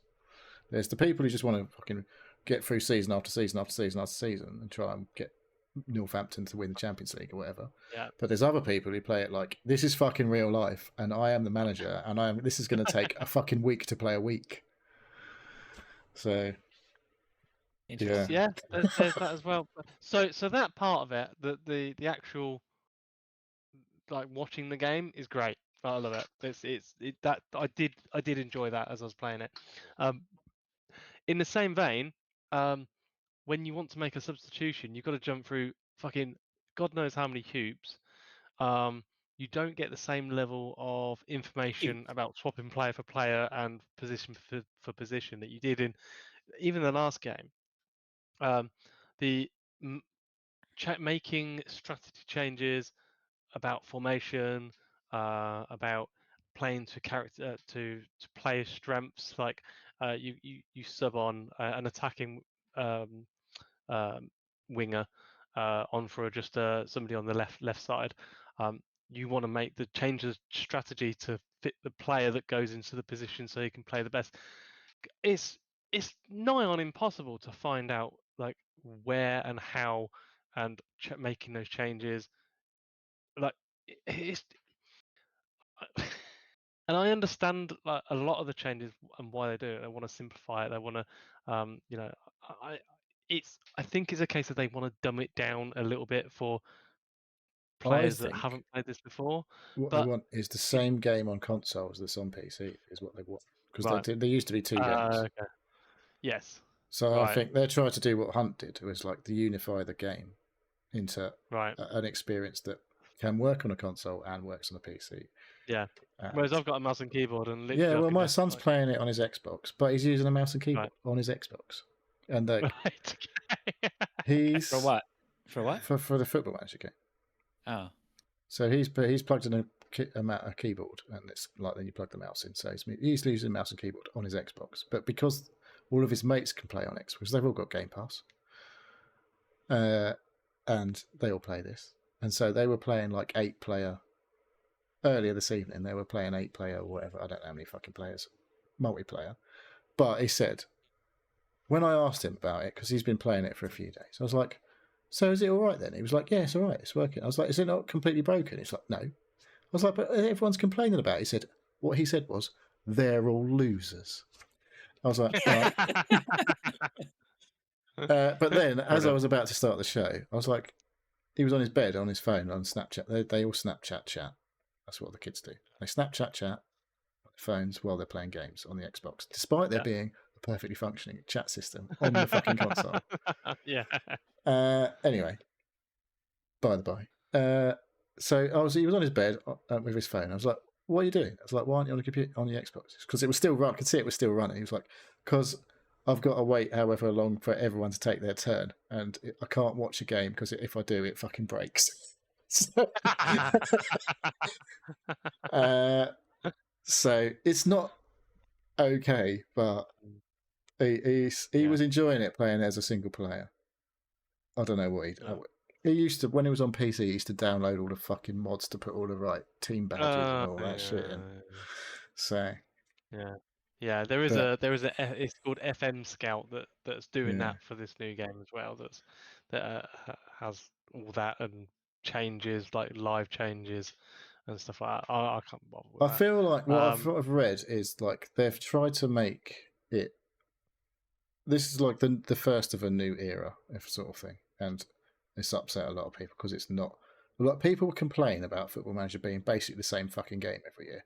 Now they've made a new game, everyone's fucking complaining because it's a new game. Well, funnily enough, I was chatting to a guy at work because I know he plays Football Manager quite often, and I asked him, I was like, "Oh, are you going to play?" He's like, "No, I'm still playing Football Manager 2004." I was like, "What?" I was like, "Yeah, like, I'm still playing my like the first game." I was like, "How are you doing it?" It's like, "Oh, I'll just keep restarting later." Like if it gets like 10, 15 years, I'm like, "Oh, okay." He start getting the regens in. It's just like he was saying that he just gets a team to like the championship or something called the Premiership. I don't think it was called the Premiership at that point. It might have been called the Premiership back then. It's not called the Premiership anymore. Well, yeah. And then he knows all the wonder kids, and he knows like all the best players. Like, and he says he's just been going through the league. Have you heard of this guy called Erling Haaland? Turns out he's quite good. I don't think he was born well. But yeah, he was like, yeah, I see no reason to upgrade because I love 2004 Football Manager, and why would I upgrade? That might be one of the first times it was called Football Manager, because it was Championship Manager when I played it. Was that? And that was around 2000, I think. Yeah. 99, 2000. So yeah, that's my Football Manager. I'm not going to play it again. Because there we go. There's the money shot. You played a fair bit of it, didn't you? No. A few hours, wasn't it? Was it a few hours? We played. Yeah, well, the thing is, you can't really not play Football Manager for a couple of hours, nearly 4 hours. And I'd You've got played. to give it a good go, haven't you? Well, I Right? saw You know, something saying I- you need about 20 hours to understand the new user experience. Yeah. If you're coming in completely fresh and you never played Football completely Manager, what? Yeah. you heard. Yeah. You gonna If, you want me to you know, fucking do the sound effects so you have to add them in again in post? No, that's all right. You're good. well, right, that's it. All right, what else we got? I'm done. Don't know. What have we got? I'll tell you what. I'll pick them out because I think we're going to finish on me and then Neil. Go on. What about? Go on, Dave. Pick another one from your list. PowerWash Simulator. Sure. Was this on Game Pass Another as game well? on Game Pass. Yeah, actually, I know we'll get bashing Game Pass, but I've actually played quite a few games on Game Pass What would the you last do week or without so. Game Pass? Well, the Just for only thing Battlefield. we've bashed Game Pass for is pricing. I think, isn't it? That's the only thing Yeah. we're bashing it for. Well, look at all the value you so- can get. So I'd played PowerWash Simulator 2 with my daughter, split screen, on the PC. Oh. She was Is on it a controller. competitive? No, it's cooperative. Oh. In that you're washing. We washed a outside toilet together, or Ooh. public toilets together. How making memories. Great. There's a public toilet in our town that's been closed for multiple decades, it feels like, and I reckon that probably could do a good power washing. But yeah, it worked really well. Yeah, Power Wash Simulator. It's not a competitive game. It's just, I don't know. It's quite therapeutic. Relaxing. Yeah. Yeah. You just the only I think, annoying thing yeah, about it is you've got to keep getting down on your on your stomach, or crouching down and spraying upwards at things. You're like, there's a bit of dirt there. But it makes it easy for you. Like, as soon as you know you're near completion on Power Simulator 2, it auto highlights the bits that you missed. It knows that you've missed the corner of a bit, or and it points you to it and stuff. It's doesn't let you waste your time.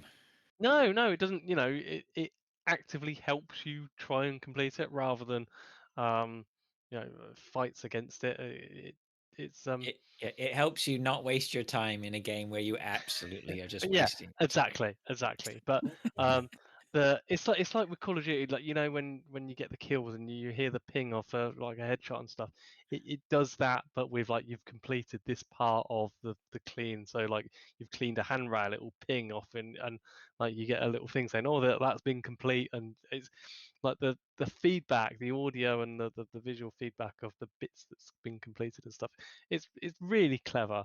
Right. How it does that, how it gamifies, because yeah, you could just go, oh yeah, I'll just, whatever, but it not forces you down, but it trains your brain to like have the dopamine of completing these tight, like minuscule tasks in such a succession that you've done a level and you've done 40 minutes on it. You're like, oh, we're done, let's do the next one.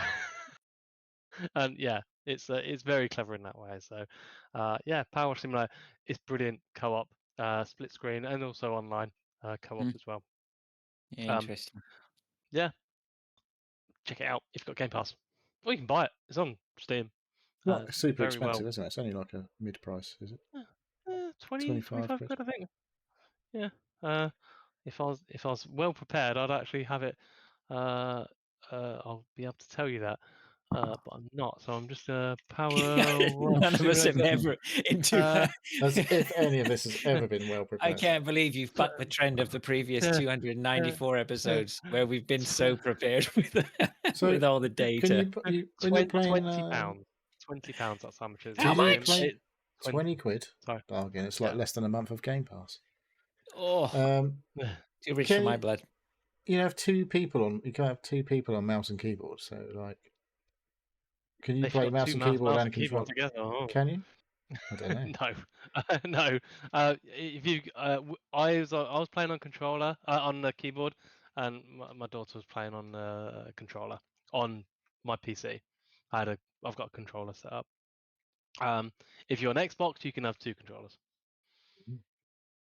I don't know if you can play co-op, split screen co-op, and then Have go extra people online online. to somewhere else. I don't think you can do that. I think it's one or the other. Yeah, Yeah. probably. All right. But yeah, very happy with that. I'm still going to play it. It's a brilliant game to play with my daughter. Like we just literally just put that on, put a bit of music on, and Shooting the shit yeah, off of yeah, stuff. yeah. I think it might be a Sunday thing for us. Just like I don't know, nothing else to do. Let's just clean a car or clean a crapper. Yeah, that's nice. Being a crapper. Nice. All right, Neil, you got Uh, sharesies. You're we're sharing. doing ball pit, are we? Ball pit, yeah. So yeah, you've played lots of ball pit, Dave. I've only played another run. Right, okay. I've But probably I got did. One more run. I went one run, but I went all the way and I killed the boss. So I was like, Skeleton Boy. yeah. Yeah. Mr. Okay, Mr. But there was a Skeleton. few. It's like it's all about that. Well, I don't. The village stuff I have not touched because literally I did the first one, and then collected some logs or whatever from the one bounce that I got off the ball because I did a really bad job of organising my 3 tiles that I had to put down, so I only hit one of them.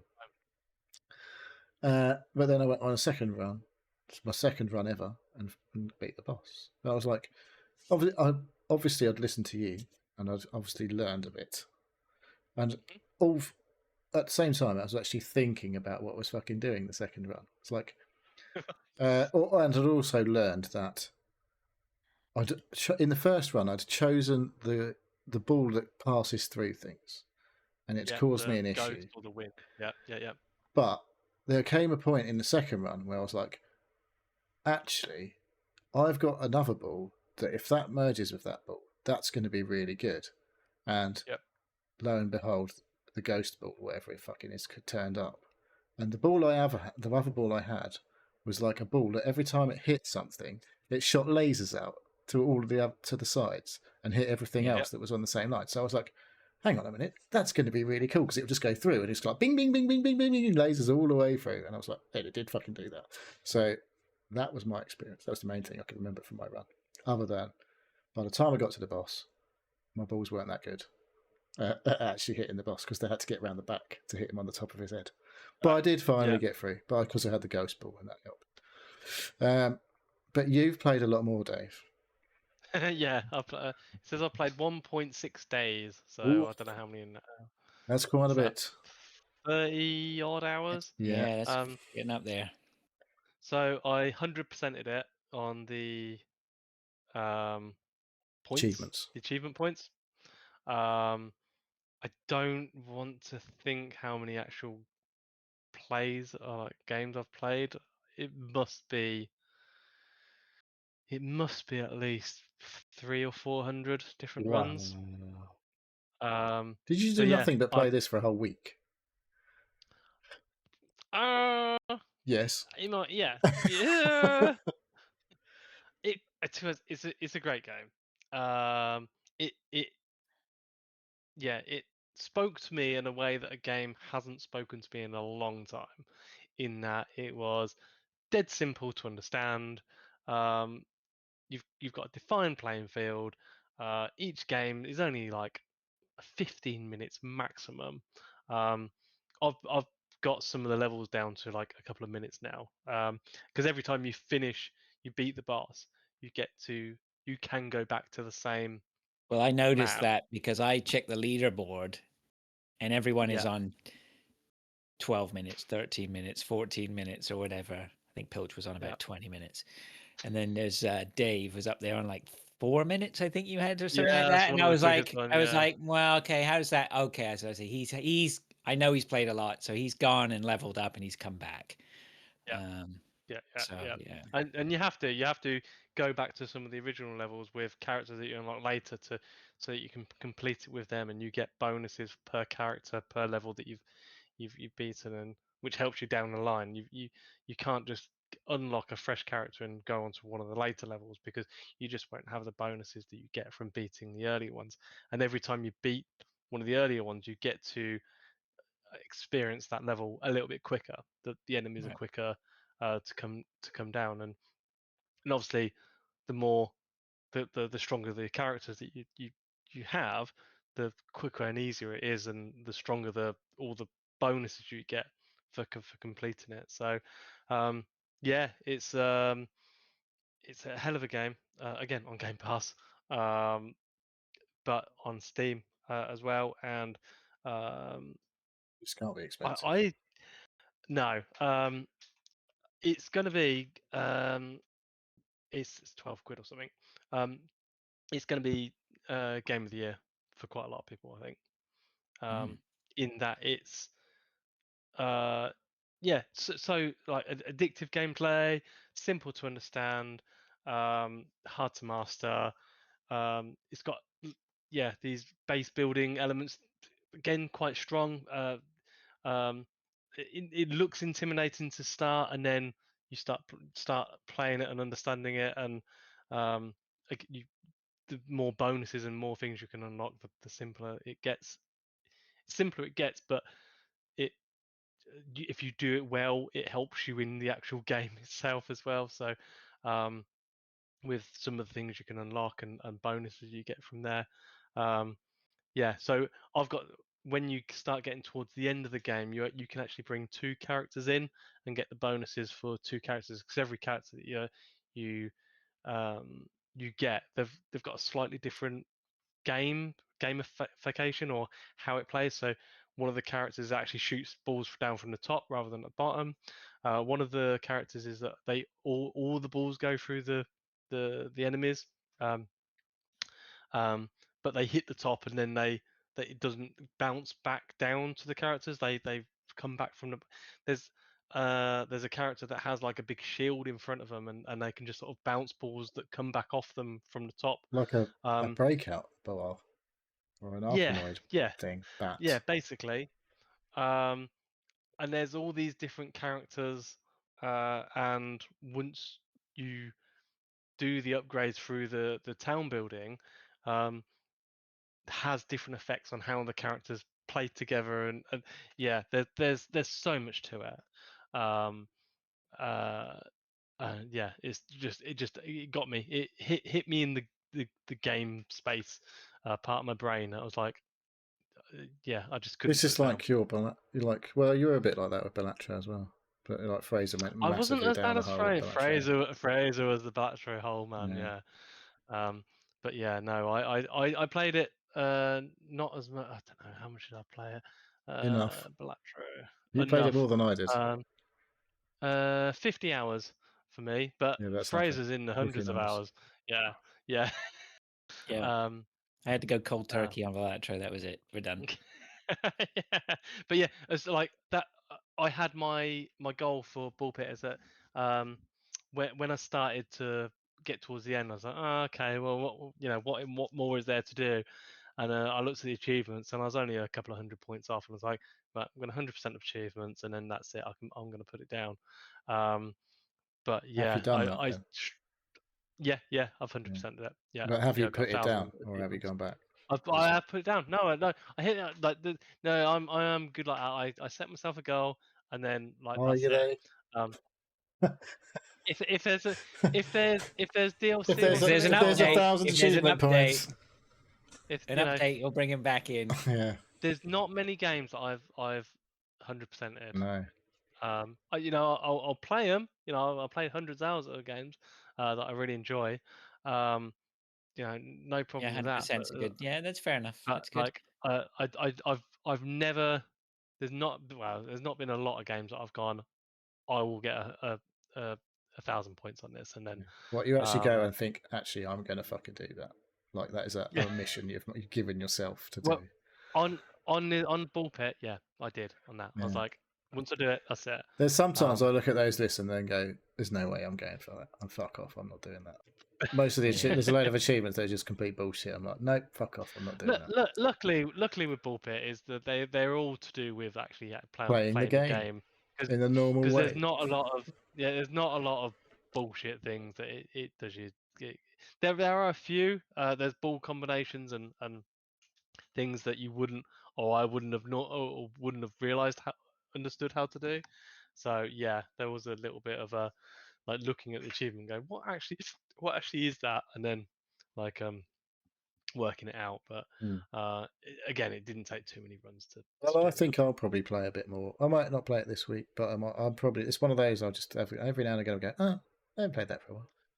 I'm gonna have a go at that Again, because it only takes 15 minutes. yeah, It's it's like, not that difficult to understand. I don't No, think. Once you've no. had a couple of runs, you're like, okay, I kind of get it. And obviously, then And you'll have the new characters that may change the things, but it's I don't know. It doesn't feel like it's ever going to be like, what the fuck am I doing now? But it's also that if you lose, there's no penalty. The penalty is that if you don't complete a run, is that you go back to your home base and you and build your you do a base bit more with of every that, and then you go back to the thing. Like I don't know. Does the base building stuff really add anything? Could that just not be there? And no, yes, it could not be there, but it as part of it, and wouldn't like you're at the very early stage where it's like I've literally literally played 2 gathering. runs. Yeah, there's gathering resources. Do a couple more, and I then did you unlock a start to load of unlock. buildings in that second run. I was like, Yeah, get sent at the end. It was like, unlock this building, and I was like, what the fuck does that do? right. Yeah. And all that sort of Once you shit. start putting them in, they give bonuses to help you with your characters that make them stronger. That if you then go back to the first level again, I think you have to go back to the first level. I think you've got to do that a couple of times with 2 different characters. You noticeably find a change in how quickly you do it and how easy it is, through both knowledge about the ball combinations and what balls you need to do and what's best at the end level at the boss, and 2 the characters are stronger. The amount of damage that you're putting down once you've leveled The up second one guy looks like he character. moves a lot quicker than the first guy. Yeah, he doesn't stop. He doesn't slow down when you're shooting. So yeah, yeah. I I could talk about this for quite a long time. But saying that, I haven't played it for about a week and a bit, so I've forgotten a few bits. It's going to be a strong contender for me for Game of the Year. That's all I'm going to say. Fair Nice. play. All right. Nice indeed. Cool. Well, yeah. Hopefully, I'm going to go back to it because I've not finished with it, but I haven't picked it up all week.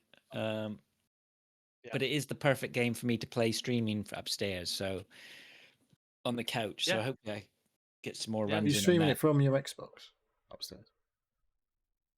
to the Apple TV. Yeah. But yeah, why don't you just put your Xbox upstairs? Because the Apple TV is there. So plus the kids use the Xbox downstairs. Fair enough. Good. I'll All talk right. about Okay.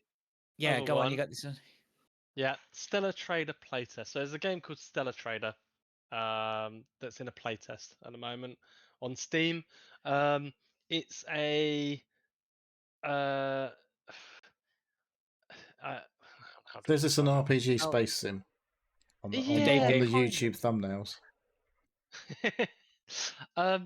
so they it's got like some trading. You buy and sell from different. So you start off as you've got a small trading ship and you're trading and you go between space stations in a solar system, and you buy in things for cheap that from places that produce. Like there's a space Sounds a bit like station Elite. Yeah, it's not quite that. It's that you don't have direct control of the ship in that you you tell it where to go, and you have characters that are on your ship that pilot or take over ownership of piloting the ship. But they you could get intercepted by pirates and stuff, and That you also are sounds like Elite. yeah, it's not. It's hard to say. It's not like Elite, But you're not but like first person in control of the it's not first spaceship. person control. I've played a couple of hours of it. It's okay. I'm going to play it a bit more, but it's a lot of it's a lot of trading. It's role playing as your character. I think at some points you get the ability to buy space stations, or there is a lot to it. What there is like when you're navigating through the solar system, you've got to like set a course around like nebulas and if pirates are active in a particular area. So it's more like the logistical part of Elite without being the first fun person stuff. part of Elite. Yeah, kind of a little bit like that.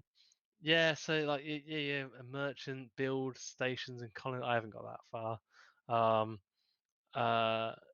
And like when you make interactions between the characters, because part of it is the RPG of you're making friends, and you go down conversation, you interacting with conversations and steering conversations, dependent on people that you meet and their likes and dislikes. If you've got a character that because one of my characters is like a complete dumbass, but good at mechanical stuff, and basically they couldn't talk to anybody. Everybody disliked my first character, and then I hired somebody onto my ship that was not a very good pilot, but I had all that down. They had high charisma and high initiative, and then like everybody loved me because like all my conversations were being put through on the character that It's I'd like having hired a to be on the ship. charisma hole. Yeah. So yeah, there's like, and I'm watching videos of this now, and there's like, I don't know, there's lots of stuff that I haven't played with in the game. So yeah, logistical RPG style game Yeah, because that's not Elite's not first really an person. RPG, is it? Elite's not RPG. No, You're not building up skills and stuff like that, like no, or no. having You're just earning dialogue money and, trees. You're just basically you're trading and shooting and yeah, mining or whatever. whatever. Yeah. But this is it. Yeah, I like the look of it when I think it is a very pretty game. I'll say that the space stations are very well modeled. Um, the the when you warp in between planets and or space stations, it looks really cool. I just The, noticed that watching it. Actually, yeah, it looked pretty cool. There's no yeah, story though. There's no actual. You're not on a story adventure, are you? Or are you? there is a kind of It's not like story. It's Starfield, is what I'm saying. It's not like no. The story is that you've got to get somewhere, and it's like across the other side of the Galaxy. known universe or Yeah. galaxy or whatever. Um, so I haven't really sort of gone through that yet. But I think because it's a playtest, I think that part is quite light anyway. I think they're trying to get more of the gameplay nailed down through this playtest, and working out like how quickly people progress through parts of it. But I like, think there's that's bits what. where there's spaceships shooting each other. Are you in control of that Yes. kind of shit? Yeah, you get interdicted, or you get stopped by pirates, and then basically you point your cursor at the pirates and you shoot them. That's how that's how I've got through that. There's no like strategy. I think if you've upgraded your ship so There that is now whack-a-mole going on. I don't know what the fuck is going on in this game now. yeah, there's not much to it. It's like if your ship is good enough, it's got good enough shields and hull points and guns. Yeah, brilliant. You'll shoot the pirates and then they'll you will escape. If not, they'll kill you and then you'll have to restart. I think it is a hard restart of you've died. Or just Now like you've got to what do they call that? Permadeath. permadeath. I believe so. So there is, you know, the, if, but again, I think if I So actually played this for roguelike. real, if I played this for real and that happened, and it like roguelike is that at least you will upgrade something Something. along that path. If you just died If it's rogue, and you started again, yeah. just wrote, yeah, I think I'd be like, that would be an uninstall for me. Mm. So because yeah, I've put in, what have I put in? A couple of hours, nearly 2 hours, and you know, I feel I've progressed. And it's quite hard work doing all the trades and things. And yeah, I think if I just died, I think I'll be like, nah, I Yeah. don't like That would suck. time waster. Yeah, Hmm. yeah. There you go. That's All right. Stellar Trader. There's a playtest at the moment. You can jump in on Steam. If you can Does it just work on a go to Steam the Deck? website. I haven't tried it on my Steam Deck. To be honest, I haven't turned my Steam Deck on in a couple of months, but I should do really. It's not said that it is compatible, but it's a bit. I don't think they've had many people go through that. I don't know. I really should have a look. I don't know. Maybe. No one's going to check it out anyway. All right, let's move on. Ah, Come on, because Neil's going to need 20 minutes to do I Arc don't know if Raiders I know. minimum. oh, you've already spoiled it. What? You've told everyone what it is now. Well, we all knew that was coming. Did we? You knew it was No. coming. I know. All right, you're going to go? Go on, I'll let you go first. Because I can condense mine into 30 seconds to get out of here at the end. Okay, well, yes, as mentioned, I have bought the new hotness that is Arc Raiders that everyone's It fucking definitely playing. is the new hotness. There's no doubt about that. There's another game that's hotness. I can't remember what it is, but Arc Raiders is the one that I'm playing. And there's the gang, Groovy Gang. Lots of the Groovy Gang have bought the game now, and some of us are playing. One of us. Is it only 3-player? 3-player missions? Yeah, bit like another game that had 3-player max. You can run solos, or duos, or trios. No more than that. I don't know if there's anything coming because the conversation we've been having is, wouldn't it be cool if if like 6 of you could come in? Because there's points. Well, basically, let me talk about what Arc Raiders is. So, Arc Raiders is an extraction shooter in the vein of Escape from Tarkov, I would say, from what I've played. I didn't play a lot of Tarkov, but this is more like that than like Hunt Showdown is technically an extraction shooter, but you literally just go in, do the shooting, and you extract or don't, and then you go in and do the same shit again.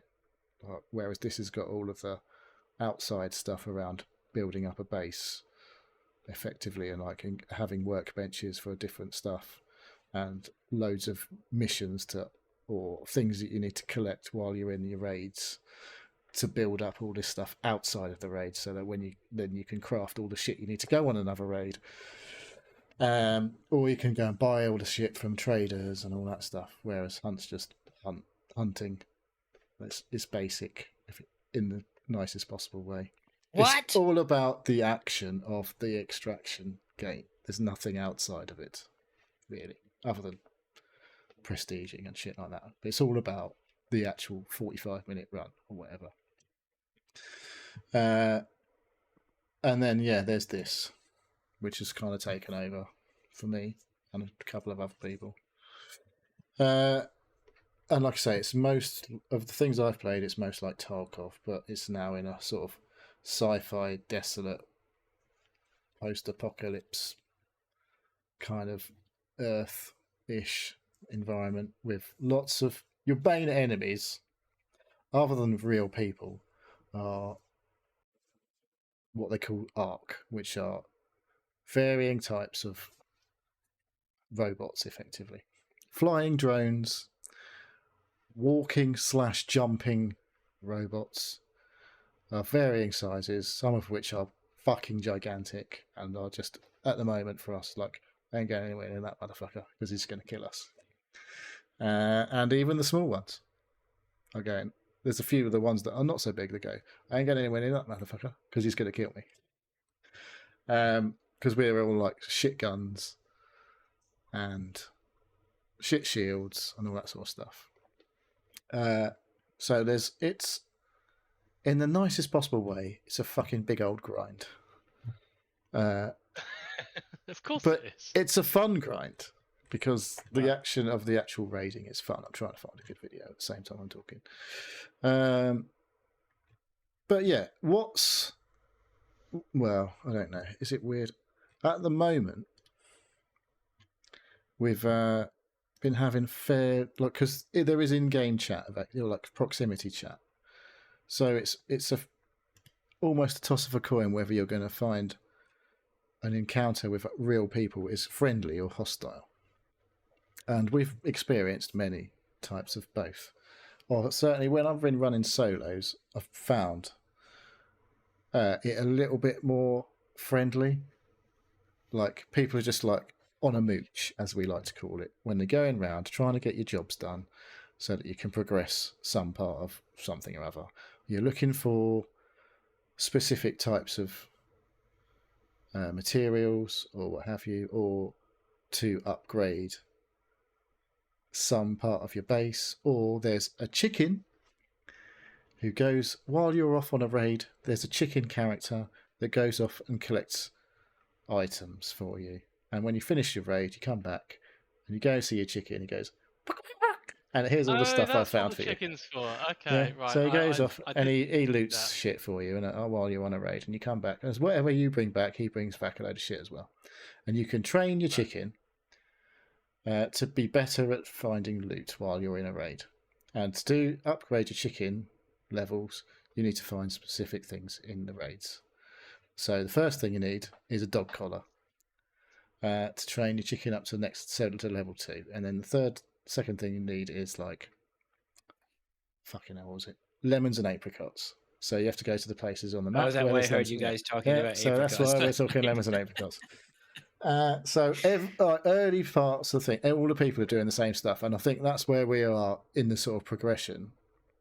Is like early stages. Everyone's like, "Don't fucking kill me! I've just got all the shit that I need to do this," and everyone's like on the in-voice chat, "Don't you?" Or there's emote chat, so you can go like if you press G on PC. I don't know what it is on consoles, but you can just like go like you get your character to shout out in the game, "Don't shoot! Don't shoot!" and all that sort of stuff. So it's like you don't have to have a microphone, but people on PCs particularly are like, "Yeah, man, don't kill me. I just want to extract with this shit." And you're like, "Yeah, that's cool. I just want to do the same." And I've extracted with someone else. Like we just bumped into each other at the extraction, and it's like, "Yeah, please don't shoot me, mate," because I just really want to get out of here. And they're like, "Yeah, same." And you're just still like you're like someone's tapping on the computer to like do the extraction, sort of looking over their shoulder that the other person isn't going to just fucking shoot them in the back of their head. It's like in the extraction zone, because like you have to get to points on the map, call in an elevator. The base map is the process to extract is you press a button near this kind of dome, and after a period of time, the doors will open because an elevator has lifted up. And you've got then 2 minutes to enter this area and then take about 5 seconds to tap in some imaginary words on a keyboard inside that elevator for it to close the doors, and you go. But as soon as the doors are closed, that's it, done. You're out. But in the meantime, there may be other people running around trying to kill you, or there may be these ARC drones and shit flying around trying to kill you. The ARC, they can be a right fuckers, because like once they see you, they're on you, like, and it's very difficult to shake them off. You basically have to fucking kill them.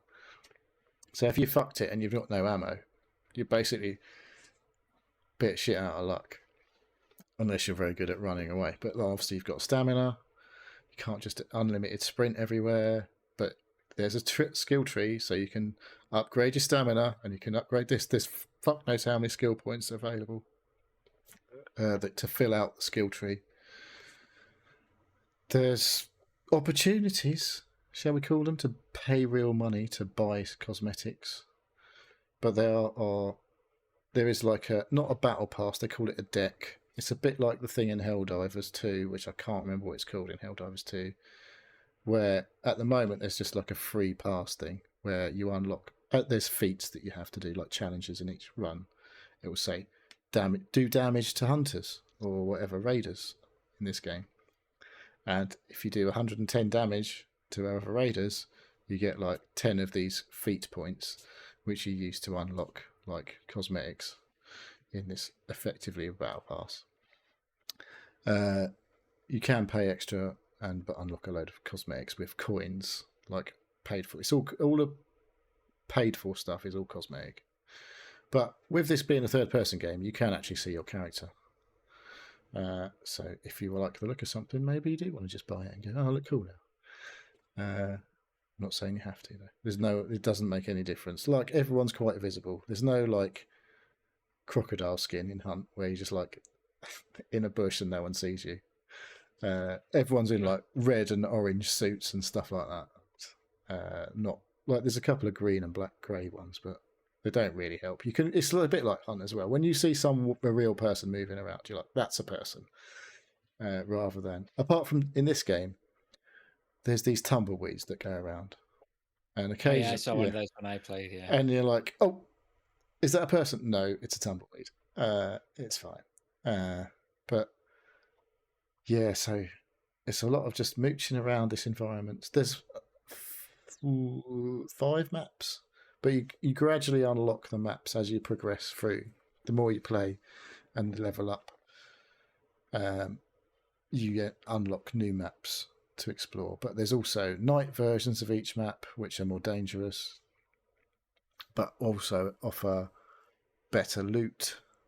And there's modifiers on the maps where sometimes there's this thing called a harvester on a map, and that's where like the Queen Ark Raider thing, the Queen Ark machine is, and it's a fucking gigantic robot like on legs, giant crab type thing, and that is going to take some coordination amongst non-friendly groups potentially of raiders. Like you can't take that down with just 3 of you, as far as we know. You'll need coordination between random groups of like raiders to take one down. So that could lead to like lots of like high-fiving amongst random people before one of those just decides to murder everybody else and nick all of the loot. So, yes. So there's all that. It's like that delicate balance of like being friendly and that opportunity for someone to be a shitlord and fucking just do over everybody, which leads to, you know, tense. Well, Lloyd had a story, didn't he, that he posted where he said he saw somebody who was struggling with an arc or something like that and went to help them. And then he went to extract. The 2 of them went to extract, and the guy's buddy turned up and they ganked him and killed him and took all his stuff. Well, I don't know if that affected Lloyd, I think, because we were playing with Lloyd. Me, Matt, and Lloyd were running a 3. And we kept running into duos, and they're like, obviously, we're talking in Discord, and then we're talking in open mics as well. Like, you can just press, like, B or whatever to open mic. So they're like, yo, like, don't shoot. We're just, like, doing this. And we're like, yeah, we're cool, mate. We don't want to fight. And then Lloyd in Discord's like, we should totally gank them. Yeah. So, yeah, the opportunity for massive shithousery is there. And Matt's like, no, we can't do that. We just get a really bad reputation. Like, no, I'm in between. Like, is there a reputation? Well, like, I don't think so. I don't know. It's very early. It's only been out like a week, so we're all learning. I mean, it's not like Matt to not want to fight. No. Well, is it? It depends what he's got and he wants to extract with. So, like I say, we're all like early days trying to unlock everything. And you don't really want to die while I've got this thing that I've been looking for fucking ages has finally turned up, and I want to get the fuck out of here with it. Like, I don't know, some random piece of fucking loot.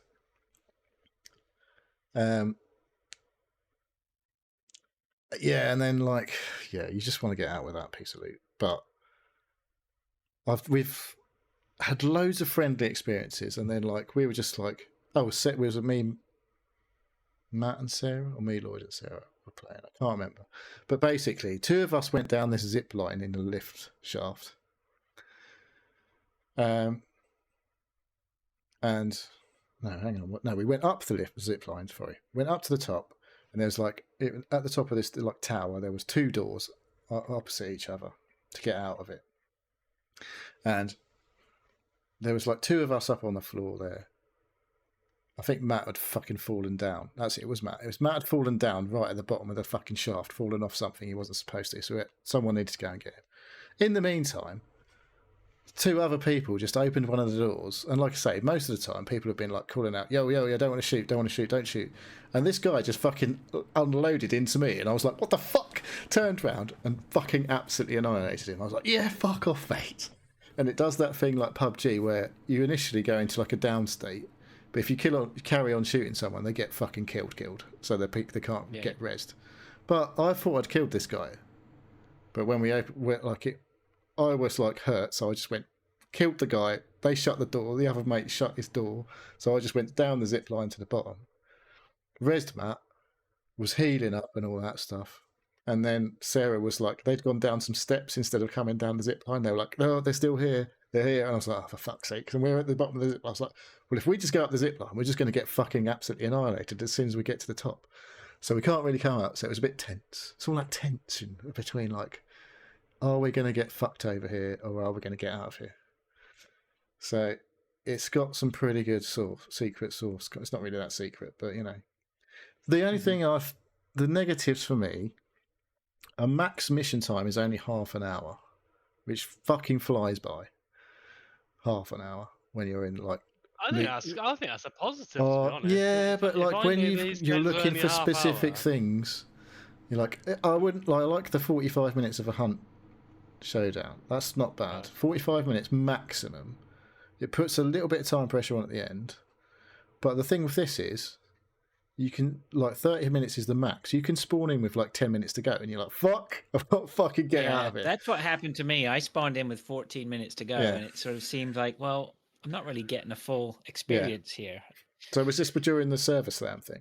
This was the sort of service slam, So I'm not sure that should be a thing. I don't know. I don't know if it's like there's enough people playing for them to just spawn in people in with half an hour, surely. Because there's loads. Well, how many are in the map then? I don't know. I have no idea. Right. But the thing is with this actually, because obviously people can come in with like 15 minutes to go. You can't just wipe the map with like 20 minutes left and know you're going to be on your own and fucking do what you need because people keeps coming in. Like there's definitely come in with like 20 minutes left and we've come in and it's like, oh shit, we've only got 20 minutes. So it's like, we need to get a fucking move on. Where are we exiting? What we're going to do in this 20 minutes that we've got. So it's kind of cool in a way because it makes you like assess the situation as soon as you spawn in. But at the same time, it's like, I want to do this. But when you get there, you're like, well, I can't fucking do that now. So we need to change our plan. And this is the new plan. So it is cool. Interesting. It is cool. But it's third person. So I have a couple of questions for you then. Yeah. So my first question is, so what's the progression? So say you want to down this mega boss. Yeah. Like, so there's tiers of ammo. There's tiers of guns and there's tiers of ammo. Right. Sorry, there's not tiers of ammo. There's tiers of guns and there's tiers of shields and tiers of. They call these augments. You basically make yourself, but you make yourself super powerful, right? Well, I don't know about more powerful. More powerful. Yeah, you have better guns. So then, is it sort of like Hunt where you increase your character with traits and whatever and guns and? There's a massive skill tree, but it's progressive. So, it's progressive. You can't choose multiple like randomly. You have to go up the tree. But once you're up the tree, what are you leveling up? Are you leveling up yourself? Are you leveling up a character? Or well, you've got you can keep. See, like in 5 years, see in 2 years' time. Think about like in 6 months' time. To say 6 months' time, Fraser joins and starts playing with you. Are you guys going to be so super? You're going to be so advanced that I'm like a mega noob. I don't know. Compared to you, I don't know. Okay, you should get in now. Is what I'm saying. Yeah. Well, maybe. Probably. My second question is, there is prestige, so you can wipe everything out and start again. Oh, okay. But you'll keep some things. I can't remember what. You can prestige and keep access to some bits and bobs. Not your gear. I think your skill tree wipes out to 0 again, but you'll keep, I think, the workbench stuff, which takes a lot of grinding probably to upgrade. That if you're just prestiging about, I want to start again and from a 0 skill tree and have to grind out all the weapon stuff again. At least I've got access to just be able to craft whatever I need and whenever I want it, as soon as I find the stuff. And you obviously have that knowledge. But I mean, there is a time limit. Apparently you can only wipe once every 2 months. My second question here, and then I'm going to try and push us. I'm sorry, but I'm going to try and push us to because I know it's coming back. It'll definitely be playing this week. Yeah, right, exactly. Is it a game for what I would call your average gamer, right? And the reason I ask this is because I have a friend of mine. I keep mentioning. I said to him today. I was like, "Oh yeah, all my hunt partners have defected to Arc Raiders," and he's like, "Oh yeah, is it any good?" But he's not like a hardcore gamer like we would PUBG, Hunt Showdown, or things like that. Let's call it, for want of a better word, a scrub. Would he be okay in a game like this? I don't know. Is this sort of, You need to have a certain mindset because you will get ganked. You will get wrecked, right? Yeah. I don't think he does well with getting wrecked. Yeah, That's you will get fucked over, and someone will betray you when they say they're going to be friends with you, and that sort of stuff is definitely going to happen. That's okay, but I mean, but I think that's okay. But that's the tension part of it. That's like the sort of am I going to get out of here? Have they ever played an extraction shooter? That's why you play them, for the tension. Yeah, it's got to exactly. be, right? Like, you were going fucking, you were proper had your fucking heart rate up and everything the other day. I was like, mate, it wasn't even that exciting. You were like going fucking like, I was like, for what? Which one was that? I can't even remember what happened, but you were like, yeah, I need to just like go and calm down for a bit. I was like, what? I was not tense in that situation at all. Oh yeah, well, I don't know. I don't know what was going through, whether you had just had finished work. I don't know if this is a time of day thing, but I was just like, I wasn't even feeling the buzz there. And you were just like, yeah, I just need to go take 5 minutes. It's like, okay. Probably I had the bit between my teeth and needed to kill. Yeah, okay, interesting. So all right, it's well, like you can, like, it's all like you can go on a good old mooch. Like part where you go off and play solo hunt, but you don't really want. Like, there's a time where you just don't want any action. You're like, I just want to fucking go off, do my shit, and get out. So there's that part of it. But at the same time, there's always that, like, if someone could get the drop on you, you could be fucked within seconds. So that's. Oh yeah, that's the same. But that's like some people just can't deal with that. They're like, no, I'm not fucking happy about that at all.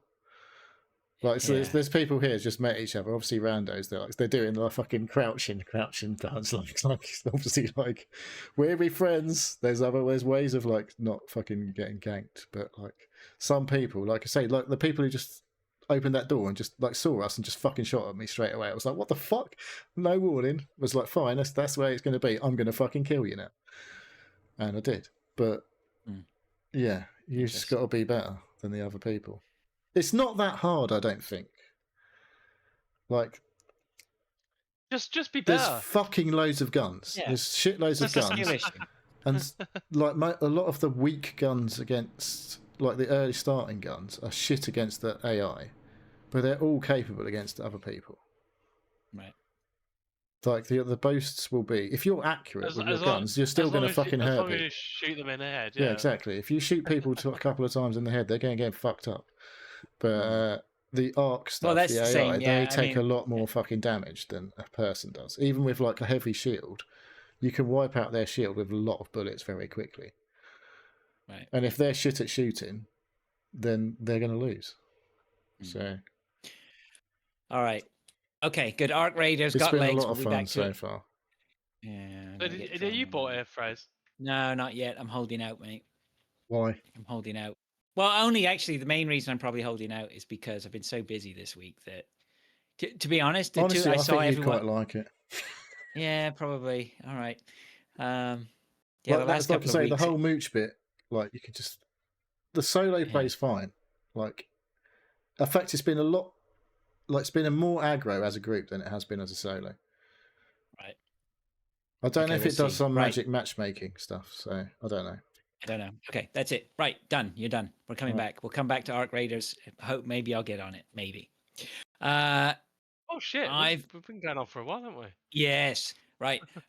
I've been playing Metal Gear Solid Delta. That came in from the library last week. So I'm just going to give you 5 minutes on it because really a lot of people have played Metal Gear Solid. It's Oh, based on Metal. It's basically the remake of Metal Gear Solid Snake Eater. I I've watched you play it. played. I like Oh it. yeah, I was streaming it, wasn't I? Yeah, Yeah, I you streamed from the did a massive PS5. I'd never session. done. Yeah, I'd never done that before, but I was playing it for most of the day, so it was fun. I don't know if it was an interesting stream or not, but I just thought I'd try. It's good. Konami have done a good job. It looks amazing. Is it better looking Because than 5? yeah, Was the base I game? want It's to basically say the same game, but it's got nicer graphics. yeah, it does look really good. It looks really good in parts. It's excellent. They've done a really good job. I mean, there's that lingering thing, with the fact that it's not, Kojima hasn't got his hands on this, but I don't think that really matters. I mean, I get there's a little bit of a sense it's not got the hand of Kojima on it, but then again, it's completely got the hand of Kojima all It's over his game. it. So it's his game, yeah. So I don't know. That's a bit of an odd one to try and So what is this Metal Gear resolve. Solid But 3? Effective? Is it 3? yeah, No. so it's Metal Gear Solid 3 Snake Eater. It's it's great, man. It's great. Honestly, I sat watching the cutscenes. I loved it. I loved the time I had with it on Saturday. I think was the day I played most of it. There was a lot of cutscenes because I skipped through the stream. It's like, this is a cutscene, this is a cutscene, this is a cutscene. Yeah, no, yeah, but it was great. I really enjoyed it. I did skip some of it. I used a new control style, which took a bit of getting used to, but seems to work okay. You did struggle with the guy that was covered in bees. I was. It took a while, but he didn't kill me. I finished him with. No. I didn't actually. I don't think I died to any of the bosses. So I killed Ocelot. I killed Bee Guy, the Pain, and the Fear. I just finished as well. So, but I've got a lot of history with these games anyway. I know how to play them, or I know how they're supposed to be played. There was no plugging in the controller to the second controller port. No, I didn't have to do that yet. memory No, I don't know cards. what kind of funky stuff they've got going on. But it was just great to dive back into it, and it sounds great, looks great. I played a little bit of Snake versus Monkey. I did most of the levels on that. What? So Oh, Snake versus Monkey was a mode, and that was on the original as well, where basically you have a section of a stage, and hidden around that stage is like 20 monkeys from Ape Escape or something, and you got to find them, Okay. shoot them, and catch them, and then that's all timed, right? So if you can try and beat the gold time or whatever, you'll get an unlock or a bonus or another camouflage suit. So I'm not going to go into details on what Snake Eater's all about. There's not much point in that. But I will say I was very impressed. It bodes well for what Konami may bring out in the future if they remake the second one. I don't know if they can remake I think 4. they're going to do all of them, aren't they? 3? Yeah, well, I'm is not it sure 4 that's the one that's locked to PS3 at the moment? Is that right? 4 is a bit fucked up because it's the PS3 architecture just is. I'm sure they can do whatever they fucking like if they want to. Well, it depends how much how much it's going to cost, right? So I would say I took it back to the library because I've only got it for the week.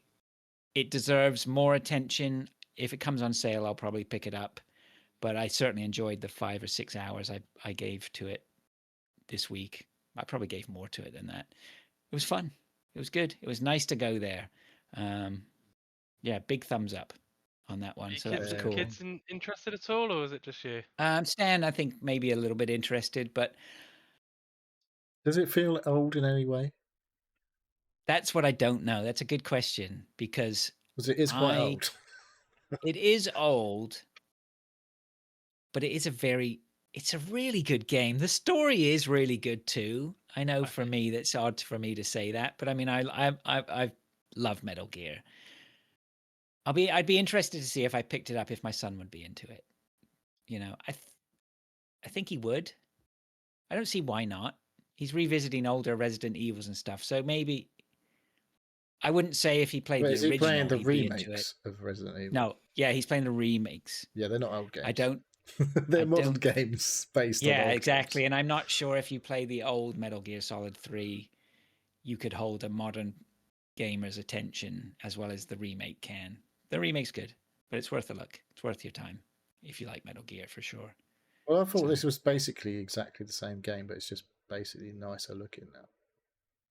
Plays the same, though. Apart from the way the control methods are probably updated. But Yeah, control methods, cameras, those are updated. but like all I the should have made. I environments and probably. stuff like that, I think are Yeah, actually the same order of how it happens.